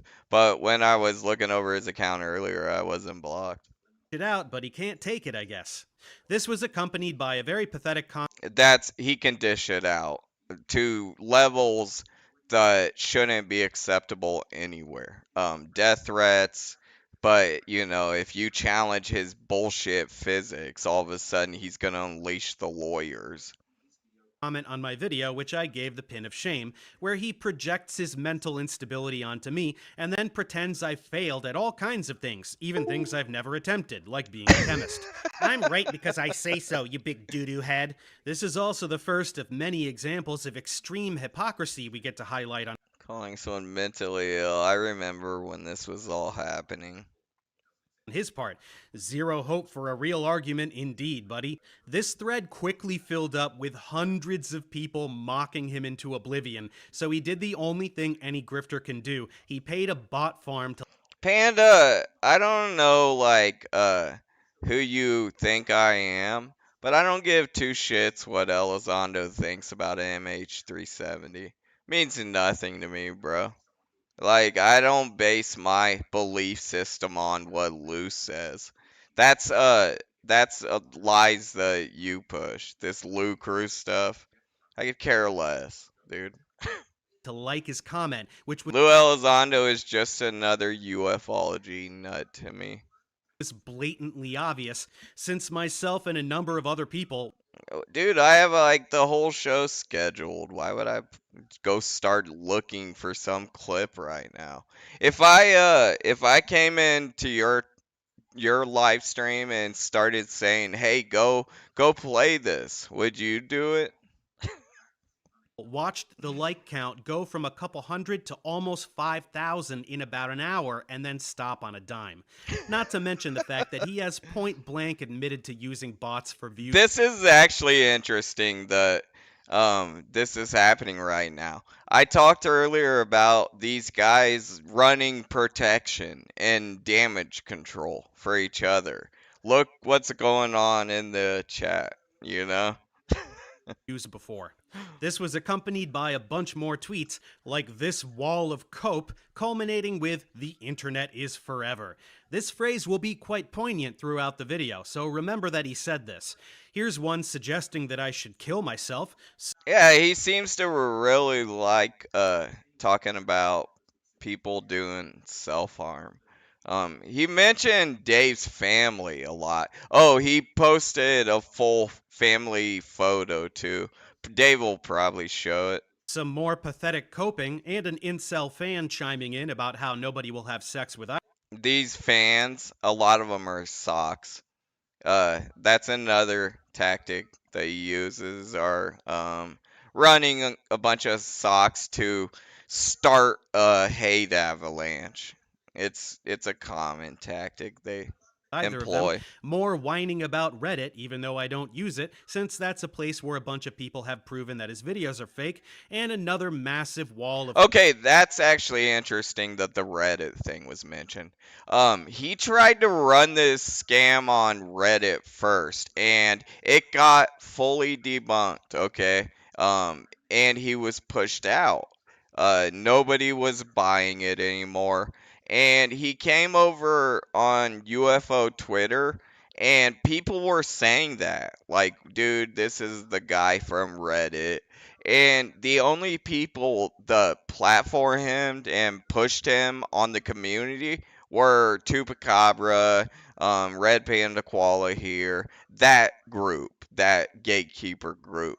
They're the ones who kind of pushed him on the community, and he kind of outgrew them as far as his content, but nobody wanted anything to do with this guy. Kind of like Keemstar when he showed up.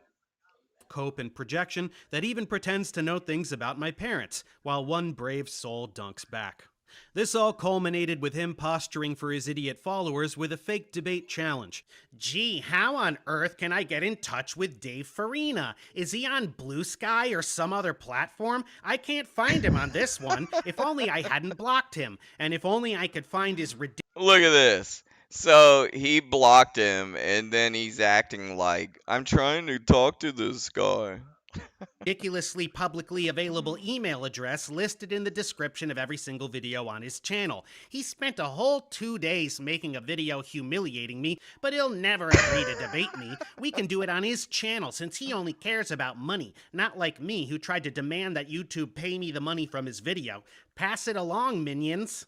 In the meantime, since everyone was talking about how he paid a bot farm to like his comment, Which he absolutely does. Bots are heavily used by this group.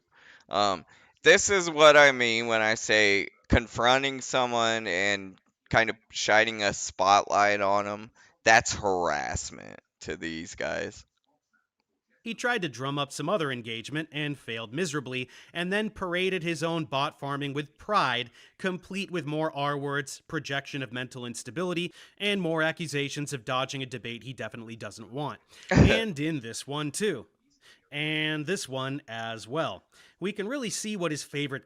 It's funny these artards think I'm botting. You guys are all botting. Catchphrases are by now, as well as all the overwhelming projection. He even projects. Actually, I don't think Shane doesn't bot. I don't think Logan bots, but Ashton, Panda, Tupa, they bot to a wild level. His projection. How's that for irony? God damn! He describes his pathetic cult immaculately.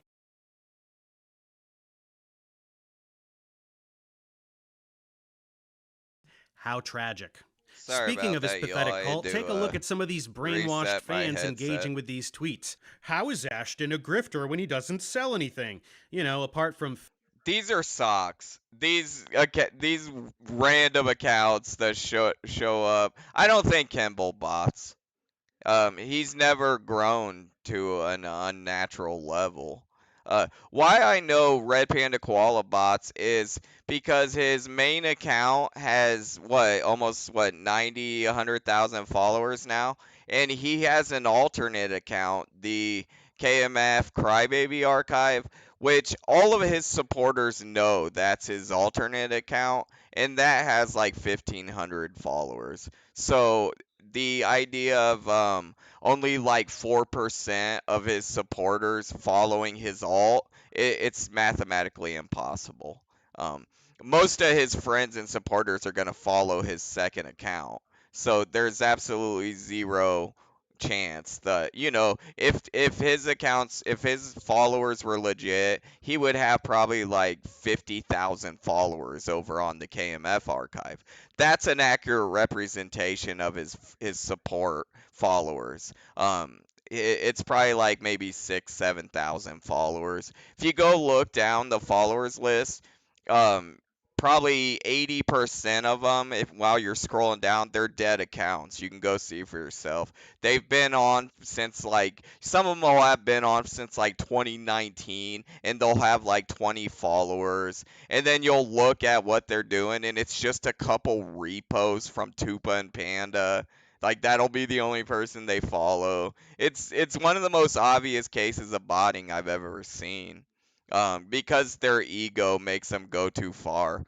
Botting is just to try to get ahead when you're starting out, but they need to own UFO Twitter. So it's such an absurd level that it's completely obvious. Fake energy devices for 50 grand a piece. Strength and honor, Maximus. We fight alongside you. It's just they've scared UFO Twitter into calling it out, but everyone knows. It's one of those secrets that people will act like, in your quest to scam people. Here's some money, King. Maybe use it to buy a shred of dignity. Are you guys fucking retarded out there? Look at that guy. He drinks a lot, too. But that's not the end of the damage control, not by a long shot. He had to do a special damage control live stream, 0 Point Energy for Dummies. Apparently, people think ZPE is Harry Potter magic, you guys. Except that literally nobody thinks that. It's a trivial physics concept we've known about for over 100 years that is taught to undergrads every day. And I explained what it is with crystal clarity in my video debunking the shit out of you. But why would you muster up a shred of intellectual integrity now? And look at this. A super smart friend called me and talked to me. Honest, you guys. He said Dave is dumb. It was so awesome, and it totally happened. He has 5 patents on a natural phenomenon that you obviously can't patent, just like my buddy down the street who has patents on gravity and sunlight. If you're one of the... This guy is the king of name dropping. He'll name drop even when it has nothing to do with the MH370 story. He pulled this military general that was in military prison for espionage or something and connected him to the story, and he's always name dropping. Fucking idiots out there, one of these fake ass retarded debunkers, your world is about to end. Are you ready for this shit? Are you ready for the most pathetic, cringeworthy damage control parade you've ever seen? Let's dive into it. So, quick update before we even get into this for people who have been following along since last night. I already challenged the. Look how angry he is, bro. Like, he's so spiteful and mad about this.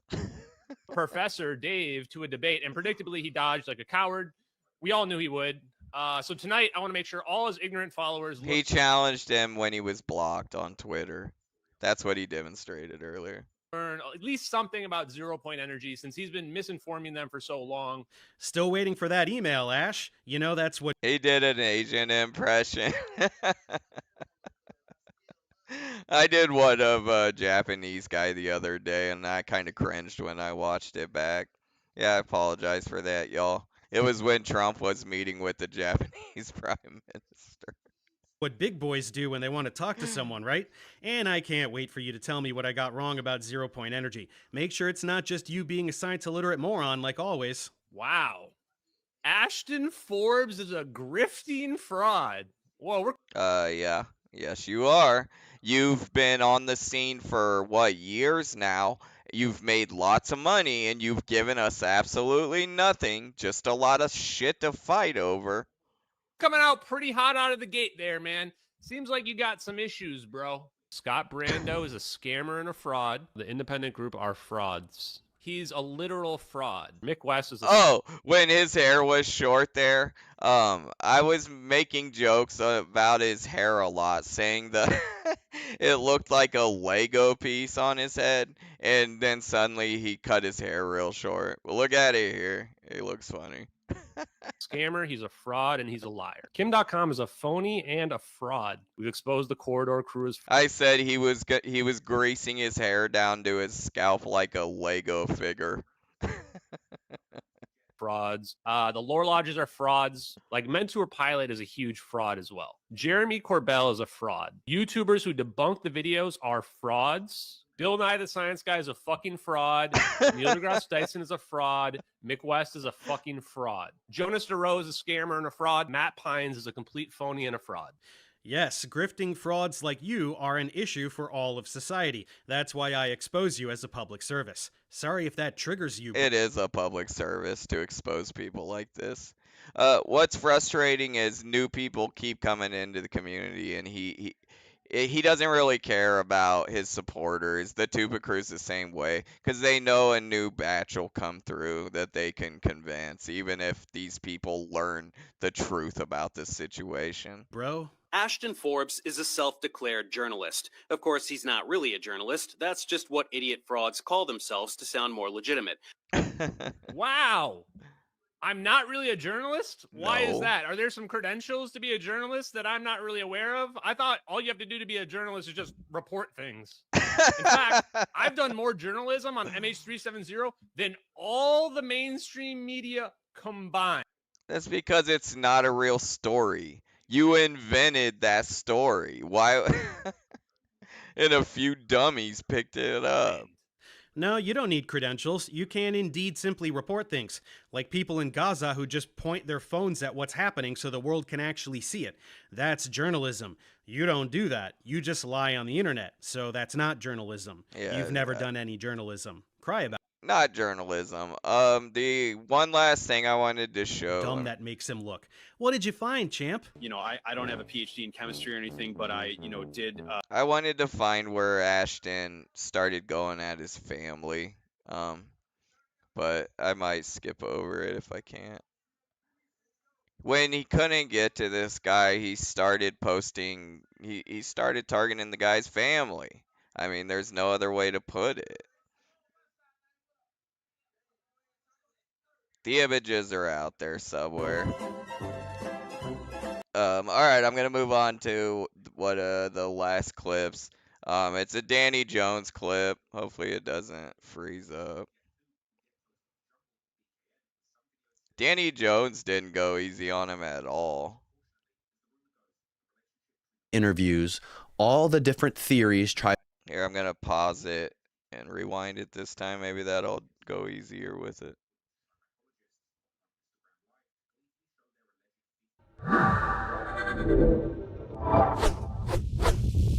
All right, Ashton Forbes, thanks for coming, man. Hey, Danny, nice to meet you. Nice to be here. Yeah, I'm excited to talk to you today. Like I said, I listened to Julian's podcast that he recorded with you last week. It was really well done. He was very skeptical, as people should be when they're going through this stuff. Yeah. I'm excited to go through it with you here. But for people who aren't or may not be familiar with this missing flight, Malaysia 370 that disappeared in 2014, what is the official... Ashton looks nervous here.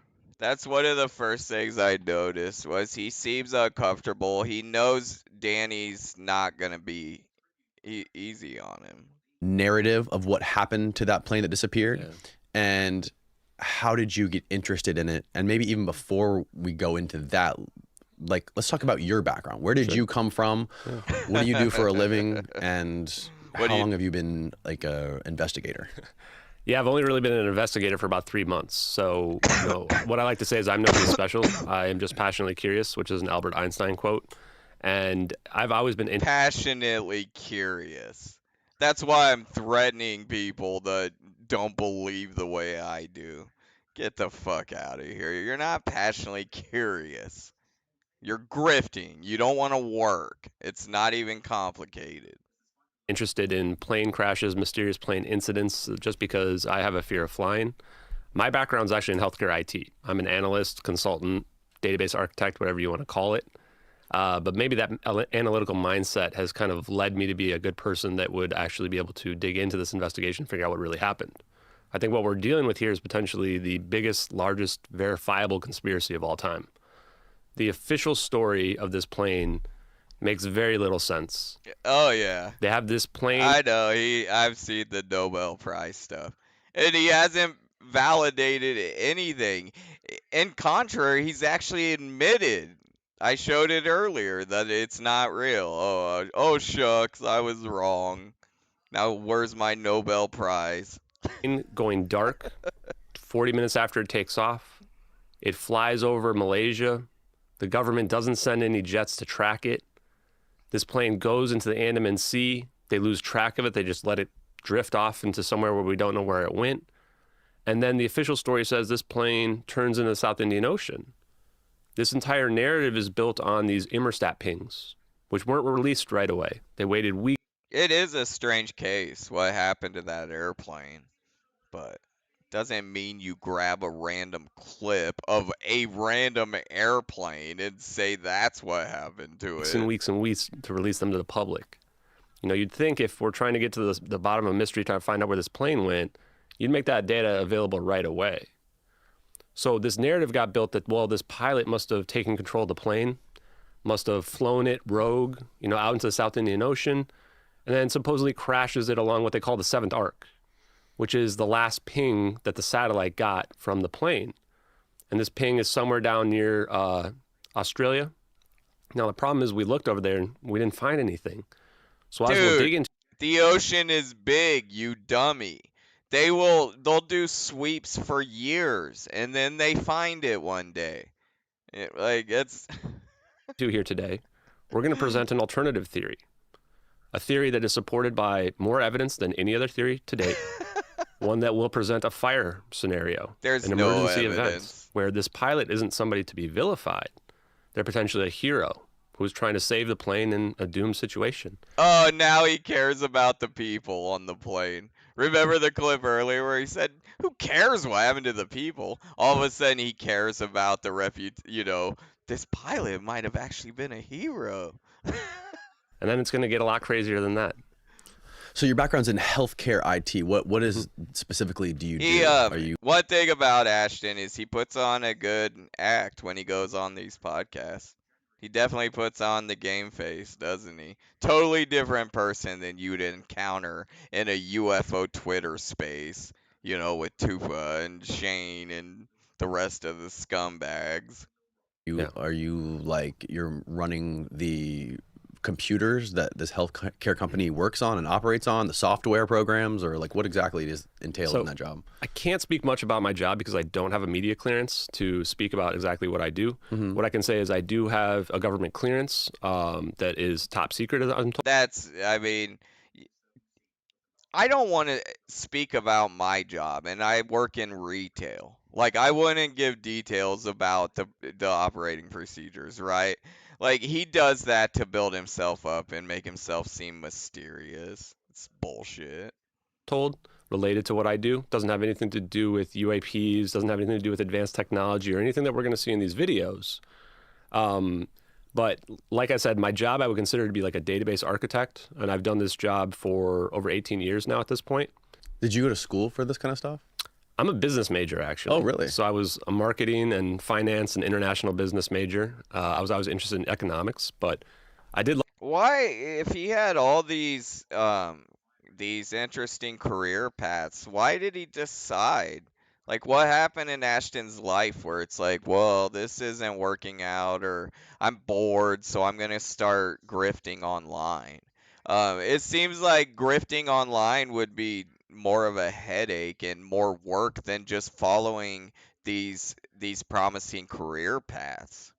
Love science. It's just that the math side of it gets to be a lot for me. So I Because followed. when he's traveling around the country going to these podcasts, like, he can't be holding down a full-time job. Physics and the kind of advanced physics concepts lives and this experiments that have shit. been put out there, especially over the last 5-6 years that I got interested in the UAP field since the DoD Navy footage that was released. The FLIR, what do they call it? The gimbal and the go fast, etc. So like 2017? Yeah, around 2017 is when I started to realize that, maybe there's something. That was the videos released. What was it around when To the Stars Academy was coming out, wasn't it? To that in general, and I started looking into the physics behind it, which is going to become very relevant when we start digging into the videos today. All right, I'm going to keep this short and sweet. This is my first time ever asking the YouTube audience for help, but with the YouTube algorithm constantly changing and evolving, I'm left with no choice.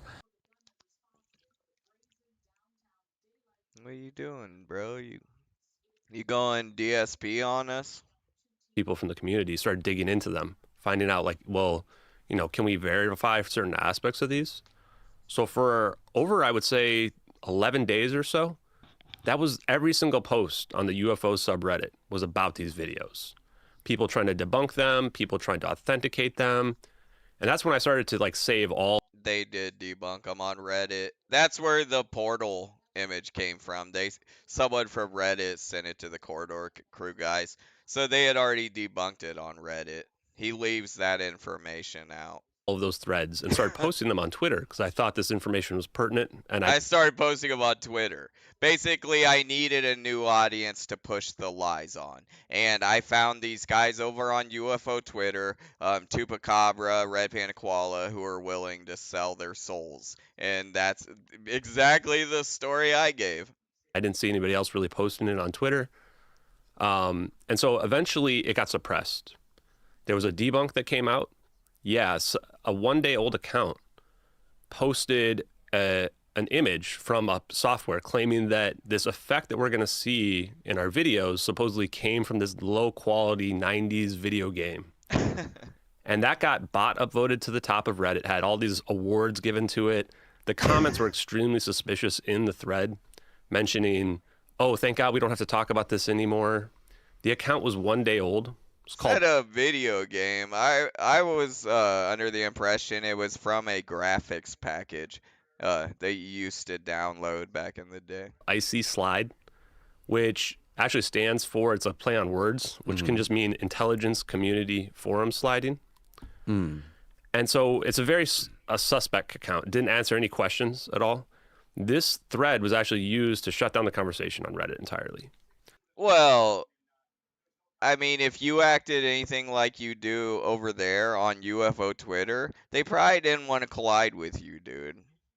So the moderators... Like these, especially women. He's been horrid to women, attacking their physical appearance, all kinds of shit. So they wouldn't want to fuck with it. Like, they would just drop the info and be done with it. That subreddit they banned all discussion of it, and they pushed it to a new subreddit that was called Airliner Abduction 2014, which is a really weird name for a subreddit. What's going on down in the chat? Look at this. Messages getting redacted and everything. Related to an MH370 case. They moved it from the UFO subreddit to its own subreddit. Exactly. And the people that run that subreddit are not people who are trying to solve the case. They are people who are trying to get it to go away. As far as I can tell, they're people that are... Well, and what that tells me, if it was a 1-day-old account, is someone might have created that account just to put that info out there. They didn't want it to get attacked by all of his supporters. That's what it tells me.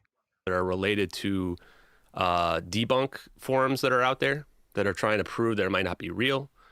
And so I created my own subreddit. It was called MH370X, which is the name of the organization I started on Twitter as well to try to solve the mystery of the case here. So brave.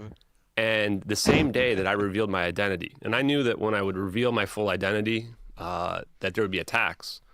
I didn't realize they would just ban my whole subreddit the same exact day without... The reason they banned his subreddit most likely was because it was declared misinformation.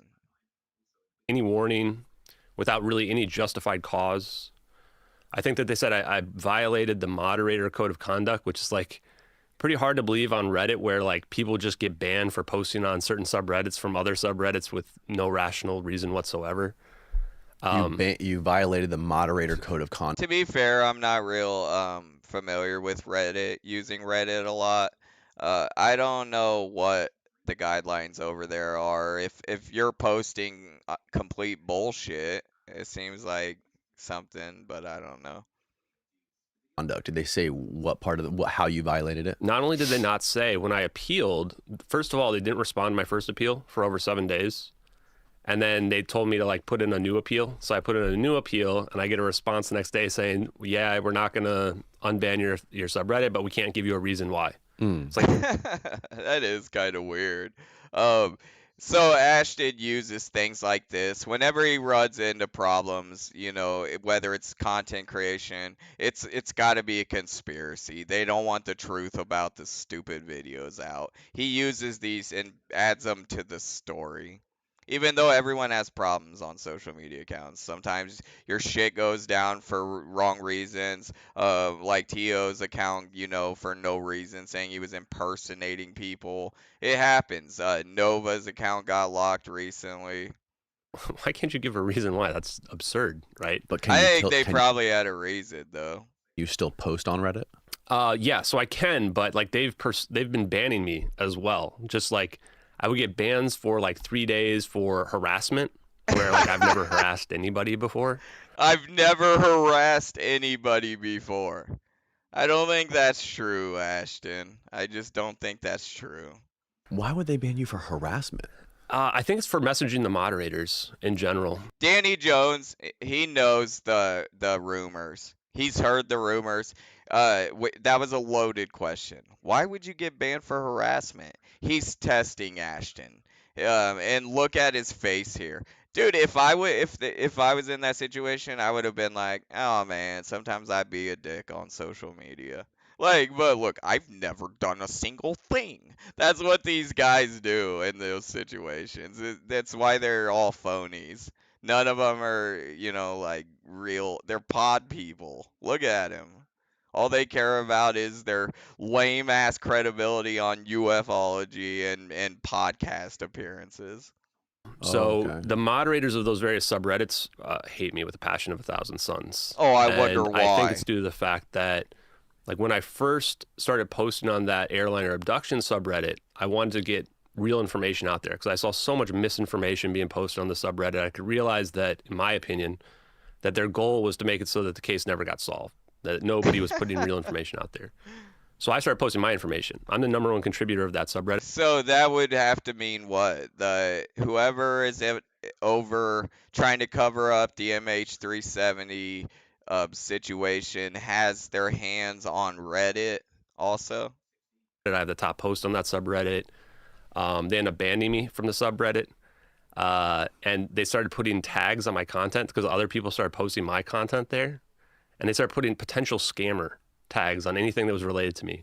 Right now, dude, that is actually hilarious though. He got the Dude, he got the treatment over on Reddit that he should have gotten on UFO Twitter. That's basically what happened, and he's crying about it. Oh, they actually have a ban on my name on that subreddit. If you post anything with my name in it, your content automatically gets removed. So this just goes to show you that the level of suppression that's currently out there. Because what it comes down to is if you have somebody out there telling the truth and really trying to solve the case, it's the exact opposite of what they're trying to do out there.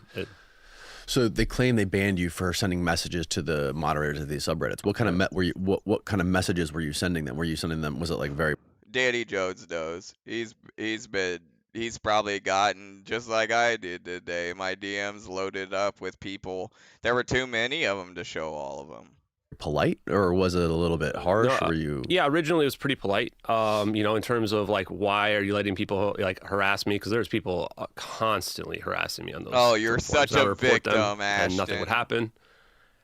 Keep in mind, when he says harassing me, he thinks harassing is not believing the MH370 videos and giving your opinion and your proof of why you don't think they're real videos. That's harassment to this guy. And, you know, then their response is, well, you need to, like, you know, let people criticize you and stuff like that. But that's right. Yeah, he even knows. He even admits it. You need to let people criticize you. People need to be able to give their opinion on the videos, you dickhead. This is the way they would phrase it. Very flippantly as well.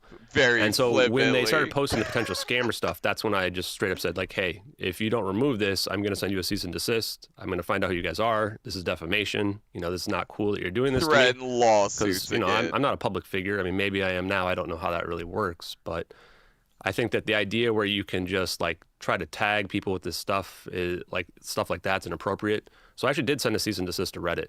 And then the same day they received it, they removed that tag entirely.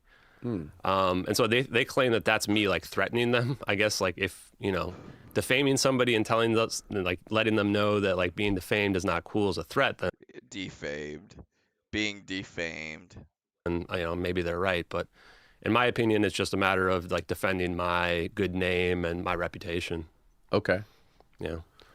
So, all right. So you got deep into this thing on Reddit. Obviously got into some confrontations with the people that were monitoring these subreddits. And from there, that's kind of when this thing spiraled and you started to... So how did you start to really get attention on social media for the stuff that you were looking into? I wonder if he mentions Tupacabra and Red Panda Qual and these guys. When he came over to UFO Twitter, there were very few people that wanted to hold spaces with the guy. His reputation from Reddit followed him over. Regarding this case? Yeah, so I'd say probably about 3 or 4 days into the case when some of the users had recognized that what we were looking at in the satellite video was potentially a Citrix session logged in to the actual spy satellite database, was when I had also been looking at it and I realized that, well, this video is not taken by a camera. It's not like cameras behind them like we have going on here in the studio. It's not like a camera phone staring at it as well. And that's when I realized, like, wow, this is actually somebody who got caught. Like, you're not going to be able to hide this information. What can you define what a Citrix session is? Yeah. So most companies, as far as every company I've ever worked for, and I think all big companies for the most part, like if you log into your laptop or whatever, you usually log into a Citrix session to access their database. Their database is in a remote location, and when you're logging into that, you have to tunnel into it. Okay. That's what these Citrix sessions allow you to do. What's that program people use to, like, remotely access other people? TeamViewer, something like that? It could be similar to that, yeah. But in this case, usually it's like you have a business that has a big centralized database and you want to have people log into it. And usually what that means is that your computer is just like a window into the house, right? Okay. And that's probably the best analogy for it. Even when I went to school, you would log into a Citrix session on whatever computers were available, and now you're logged into your school's network, right? Okay, I understand now. So it's like that. And so when we saw that, I realized, wow, because I knew that most people would try to debunk these videos with prosaic explanations. Oh, it looks like a balloon, or, you know, whatever. But once you've proven that the base videos are real because this person was logged into a Citrix. Yeah, I was about to ask the chat. A lot of this shit's over my head. I don't know what a Citrix session is. Now it pretty much eliminates any situation where someone says that doesn't look right. You know, because now you've proven that, oh, the base footage at a minimum is real at this point. Potentially even more than that. So that's when I really started to get, I guess, activist about it and become a citizen journalist and start writing about it and say, Activist. I'm an activist, citizen journalist, screaming at guys over COVID masks. hey, So, okay. So the jump off for you was when you saw these 2 videos. Yeah, and then, you know, when I had enough information to realize that, oh, this might not be, you know, fake anymore. And so I actually made a post on Twitter, and that's the platform I chose to use initially, in part because I knew Elon Musk had taken it back over. I'd read the Twitter files. I knew that the government might be more disconnected from it. The Twitter files. Elon Musk had taken it back over the Twitter files. So that's what drew him back over to UFO Twitter was he knew Elon had taken over and eventually he would be able to call people retard openly. Asshole. Than they were before. I'm certain that if we were under old Twitter leadership, my account would have been banned a long time ago. Oh, it absolutely would have. He even knows it. Yeah, you don't get to go around calling people homophobic slurs and threatening that you want them to unalive themselves in a normal world. This isn't a normal world. This is Trump's America, where people like Ashton Forbes can kind of exist right in plain sight. Like almost 100% sure. Yeah. So, you know, and I trusted the media to take this kind of over from me. All my posts are out there. You can read them. I think it was August 14th was the day I made the post about begging the media to take this story, right? I figured there'd be journalists out there that would report it. The TV stations would report it. Ashton Forbes was basically saying the Epstein files and everything was a hoax and that we should all ignore Thomas Massey and stuff yesterday. And nobody I don't know when the clip was. I showed it yesterday. Nobody still has reached out to me to this day right now. No TV stations, none of the news channels, nothing mainstream, no newspaper publications have ever talked about these videos. That's patronizing from Danny Jones, if you ask me. He's like, well, doesn't that tell you something? That none of these other journalists take it seriously? There were a couple articles posted, one in the Daily Star and one in the, was it Daily Mail? Could be wrong, but or it might have been the Sun. But as far as I know, only 2 articles have been written at all ever about it. Neither of those people reached out to me either. Nobody has ever reached out to me other than alternative media, which I think is odd because... What about News Nation? Chat, did News Nation ever? I can't remember going. It's been years now. News Nation... Probably, if they didn't even want to touch it, that tells you something. Mainstream media will report on a lot of fake stuff. The one article, the thing I like to talk about is the Las Vegas alien sighting from the kid and his family. Like that. Yeah, that's one of my favorite recent cases, Angel and the family in Vegas. It's funny that he's pissed off that they covered that. Got so much reporting, right? And they just made this kid look like silly, right? So they're not afraid to go and just, you know, ridicule somebody. But when it comes to me, when I have all this evidence lined up, right, there's no evidence to bring it up, which to me adds a level of... There's no evidence. There's you showing the videos and then going on a conspiratorial mishmash, connecting a bunch of dots that nobody can follow besides you. There's no evidence. Credibility. It tells me that these videos probably are classified information and that either they are being told not to look into it because of that, or there might be people telling them, hey, don't look into this. This is fake, blah, blah, blah, when, you know, it's potentially not. I can only speculate. But what I do know is that I can't really trust the mainstream media and those channels to report on it fairly, which is why I'm here talking to people like you as opposed to going to any of them. And you will not see me on any of those as well. So on August 14th, I decided, and I told my followers, if they don't want to report on it, we'll be the ones to do it. And I said that we would get disclosure on our timetables, and we wouldn't let anybody else set the narrative, which I think to this day, brave. I've lived up to that promise. He's so brave. Have you gotten any sort of pushback or like flack from the company you work for? Because I'm sure people there have seen you in the media or on podcasts and stuff like that. What do they say about you doing all this stuff? Are they cool with it? Yeah, I mean, right away, when I dug into this early on, I made sure I was covered from all my company. That's why I said the thing about not having a media release. But as long... That's interesting. So it sounds like he would talk to him before. Like, hey, I'm about to try to push this this hoax on the internet. You might be seeing me. You might be seeing me on crazy podcasts. As long as I'm doing it on my own time, it's totally fine. I've talked to all my bosses. I've let my company know, hey, if you get weird calls from people, go to the authority. Look, that's exactly what he did. If you get weird calls from people, I had a job where I gave that talk to my people because of the hate group. Hey, if you ever get any calls about me and he's saying anything wild, it's just these internet people. Authorities, like people might try to troll, whatever they might try to do, get me in trouble or something. So I haven't got any pushback on that. As long as I'm using my own time off and what have you. They doxed my family church. I had to give the same talk to the people that own the church, that if the phone lines ever start getting calls about me and my grandparents, it's this, and this, because they doxed, my family church. Let me know they knew where my family went to church. I'm just coming to you here today as an independent person, not related to my company in any way, shape, or form. And some people in my company know, like they've seen, and they reached out to me like, oh, I didn't realize that was you, blah, blah, blah, right? And it's like, yeah, it's kind of fun, whatever. But I understand the reality of the situation is that because of the magnitude of what we're dealing with, and this, he doesn't believe it. Ross or Ashton? Ashton doesn't believe this shit. He admitted it. I mean, he admitted it's over. The cloud package and everything. conspiracy, and then what we'll see from these videos and the I don't know, Panda. One of you guys on a sock, apparently. That's how you do things like that. Technology potentially there's a good portion Go back of people and watch in all my of America videos that will and not see. be able to accept them to be real. And so that's why you don't see me going into Starbucks being like, guys, I'm H370. And I don't do the same thing with people at my company, right?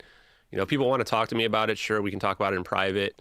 But I'm not out there trying to force people to believe any certain thing. Like, I just want to present the evidence and have people come to their own terms of what they think it means. Right. Now, I watched that documentary on Netflix about this whole thing, and I think that came out maybe a year ago in 2022. Is that right? I think it was actually like March of 2023. It wasn't even that long ago. People try to tie it to this, but they're not tied at all. These videos came out, or they were re-emerged 4 or 5 months later. It's interesting that at no point in that documentary did they mention any of these videos. Have you talked to anybody involved in producing that documentary or any of the investigators that were a part of it? Yeah, I think every single investigator I've talked to probably firsthand, directly. So Jeff Wise, the woman Cindy who claims she saw debris from the satellite picture. She's the lady in Florida? Yep. I've talked to her on a space on Twitter one time. Jeff Wise, I've gone back and forth with on Twitter several times. Florence DeChangi, I've chatted with a number of times as well. My opinion is that the only one I really find credible is probably Florence DeChangi, interestingly enough. Why is she the only one that you think is credible? Jeff has been doing a podcast himself related to the developments recently, and I've kind of followed along with it. I think he's a very intelligent guy, and I believe he's a pilot. But he doesn't think that it got zapped into a portal, so he's not credible. Pilot and knows a lot of technical information. That's what he's getting But I at. think that he falls victim to the same levels of propaganda that I've seen from mainstream media, and potentially even from places like Reddit as well. For him in particular, my opinion is that, back in 2014, 2016, everything. Yeah, perhaps earlier in the saga he might have believed it.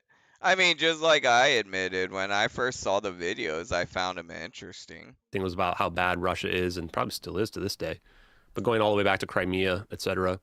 And so that, in his mind, he just thinks that Russia has to be somehow involved with this. And I think that takes away a little bit from his credibility. Takes it from his credibility that he has a theory that's not them getting zapped into a portal. And I saw him talk about the videos actually one time as well. And like many people who can't come to terms with the evidence, they lead to ridicule. Like, oh, it's just so silly that this could be possible. But when you dig into the evidence, it's like, no, this is actually the most plausible scenario. It uses more evidence than any other theory to date. It doesn't. The most plausible scenario. I mean, think of that statement. More plausible than the pilot had been worked too hard that week and just fell asleep and put it in the ocean. It's more plausible than that theory. Discount almost any evidence except for some Immerstat pings after a very specific time. So for him, I think he's a smart guy. I hope he kind of comes around because the commonality all these people have, I think, is that they realize there's something wrong with the official story. It doesn't add up. Now, Jeff Wise, he's the one who came up with the theory that the Russians on the plane, the 3 Russians, potentially hijacked it, going through the computer, the panel on the floor in the first class cabin, and then somehow connected their computer to it and then routed. And it got depressurized. You know, either the oxygen's going to run out, now you're going to lose control of the plane, it's going to crash, or the people are going to get in there eventually. And that's my main argument, I think, against the pilot suicide narrative. But more so, when we end up looking at why it didn't crash in the South Indian Ocean, you realize that we don't even need to cast doubt on the pilot suicide scenario because there's no evidence the plane crashed in the South Indian Ocean at all. Right. I'm about to wrap it up. I'm about to wrap this up. I should have went through and found where the points were, and it was a long interview. I'm blocked by Chris O'Leary, or else I totally would, bro. I don't think it'll let me pipe in. I totally would. I'm gonna get ready to close the stream here. I've been going about my max. I might have to do another episode on Ashton because I have a couple other things I wanted to show, but we're gonna go ahead and get ready into here. And I always like to cleanse the palate with something goofy, so I wanted to save 10 minutes. And whether people like it or not, the Feldman is gonna be back on nightly, and at some point Corey Feldman tried to do late shows, and we're about to see it. Watch this shit, dude. I love Corey Feldman. So we got a couple of Jim and them clips that I'm gonna end the stream on. Here we go. I'm just gonna let it play. What the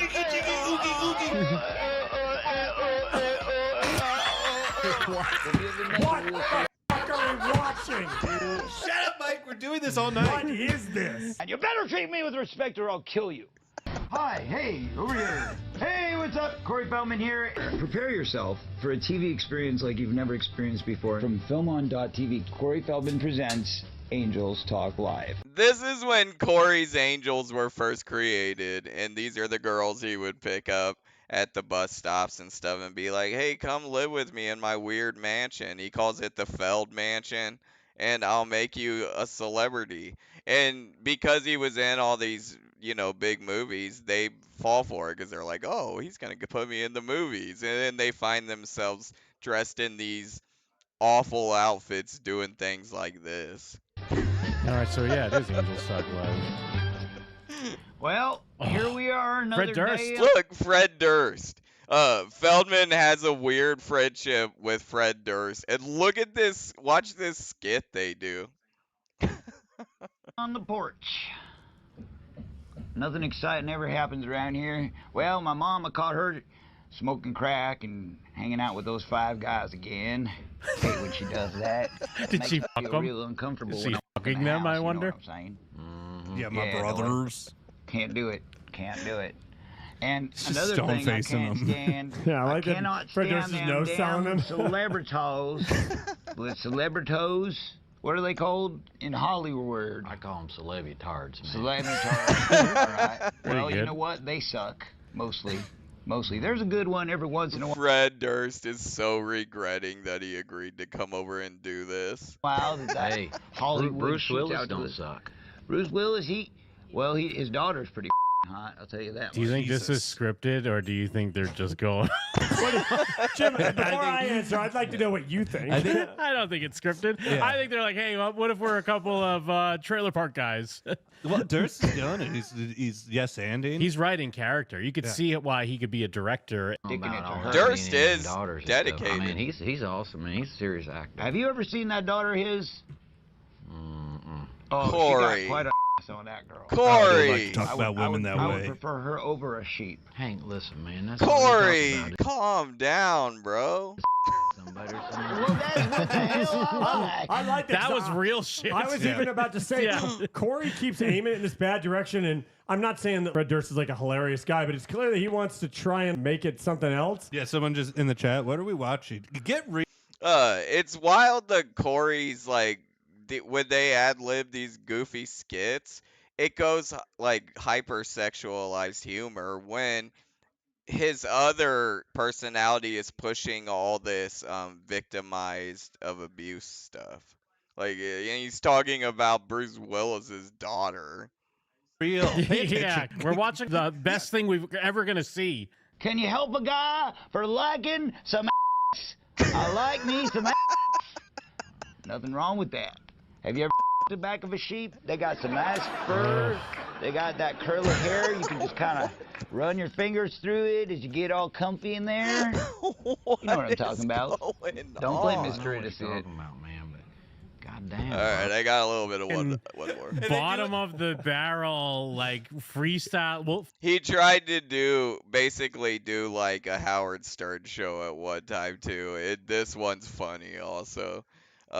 This is gemming them on YouTube. I always try to end the show on something funny, and it's one of my favorite channels. And Corey Feldman is awesome, so go check it out.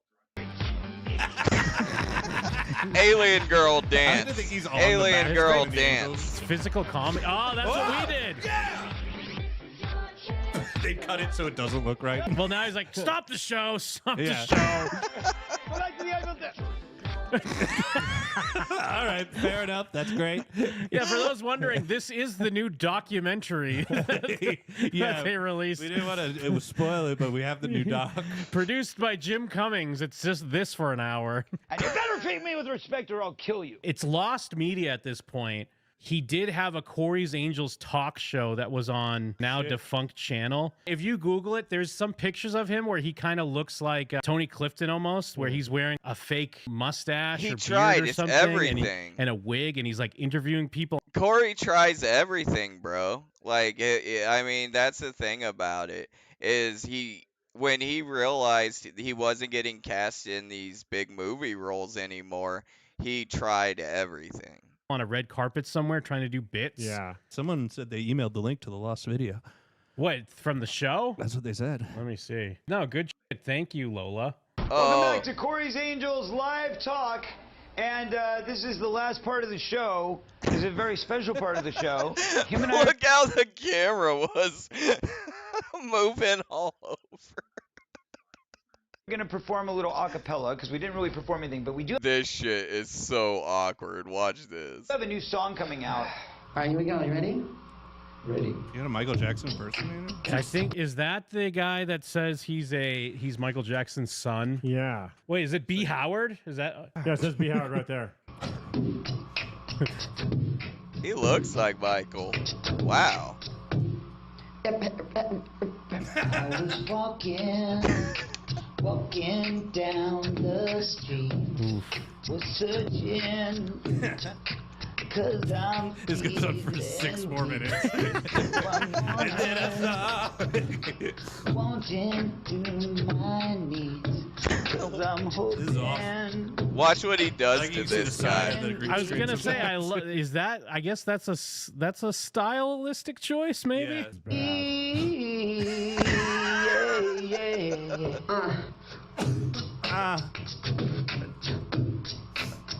You can tell. Look at Courtney's face. She can tell it's bad.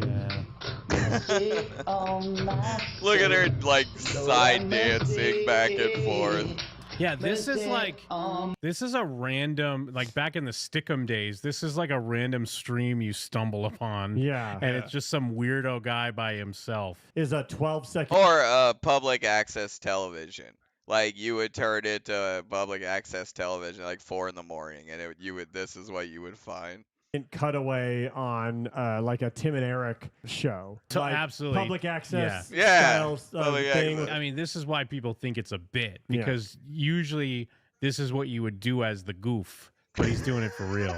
My soul. He's doing it for real. The Hobbit sound. Okay, your turn. Watch this. Ooh. Oh shit, he's like better at it than the other guy.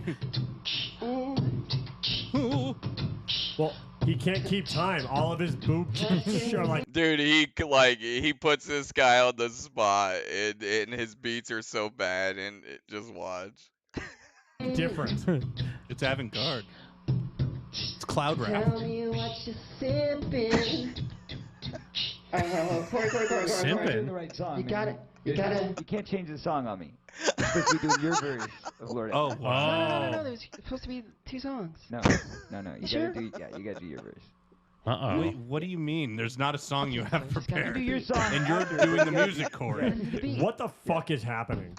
Well, he was just about to post his ass up for what Mike was saying. He wasn't keeping a beat at all. He was changing it up. He's like, Corey, what the fuck are you doing? Like, not only could he not keep it in time, but he kept changing the sounds he was making, even just to make it simpler on himself. And I think Corey saw that about to happen. He's like, well, no, you gotta stop fucking up the song. Yeah, you do the song we just did. You're Just making the this one really hard. I was walking. Why is it so fucking hard for you? Look at Courtney. She's fucking smitten. Yeah. These girls fall in love with this guy. I know. I'm scared to get close to him. This is why he truly is the Goblin Ghoul. It's some sort of fucking love spell or something. Yeah, some sort of snorted love potion. that She is smitten, just like Adrian is smitten now.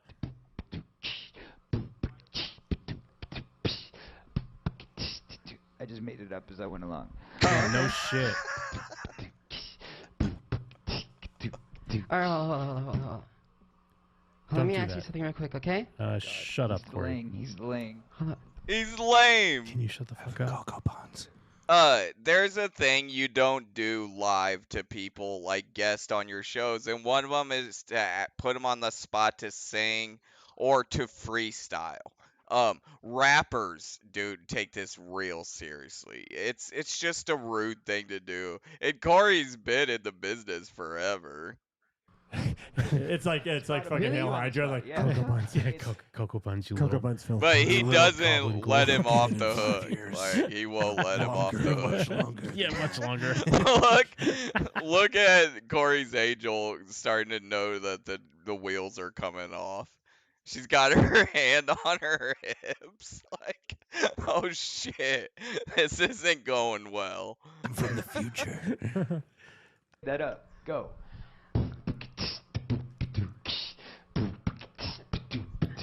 What is this guy doing? He is fucking it up. No, because he's like... He's changing it. It's different every single He time. can't find it with what Corey's trying to do. Yeah, how will he nail it like Corey did? Yeah, true.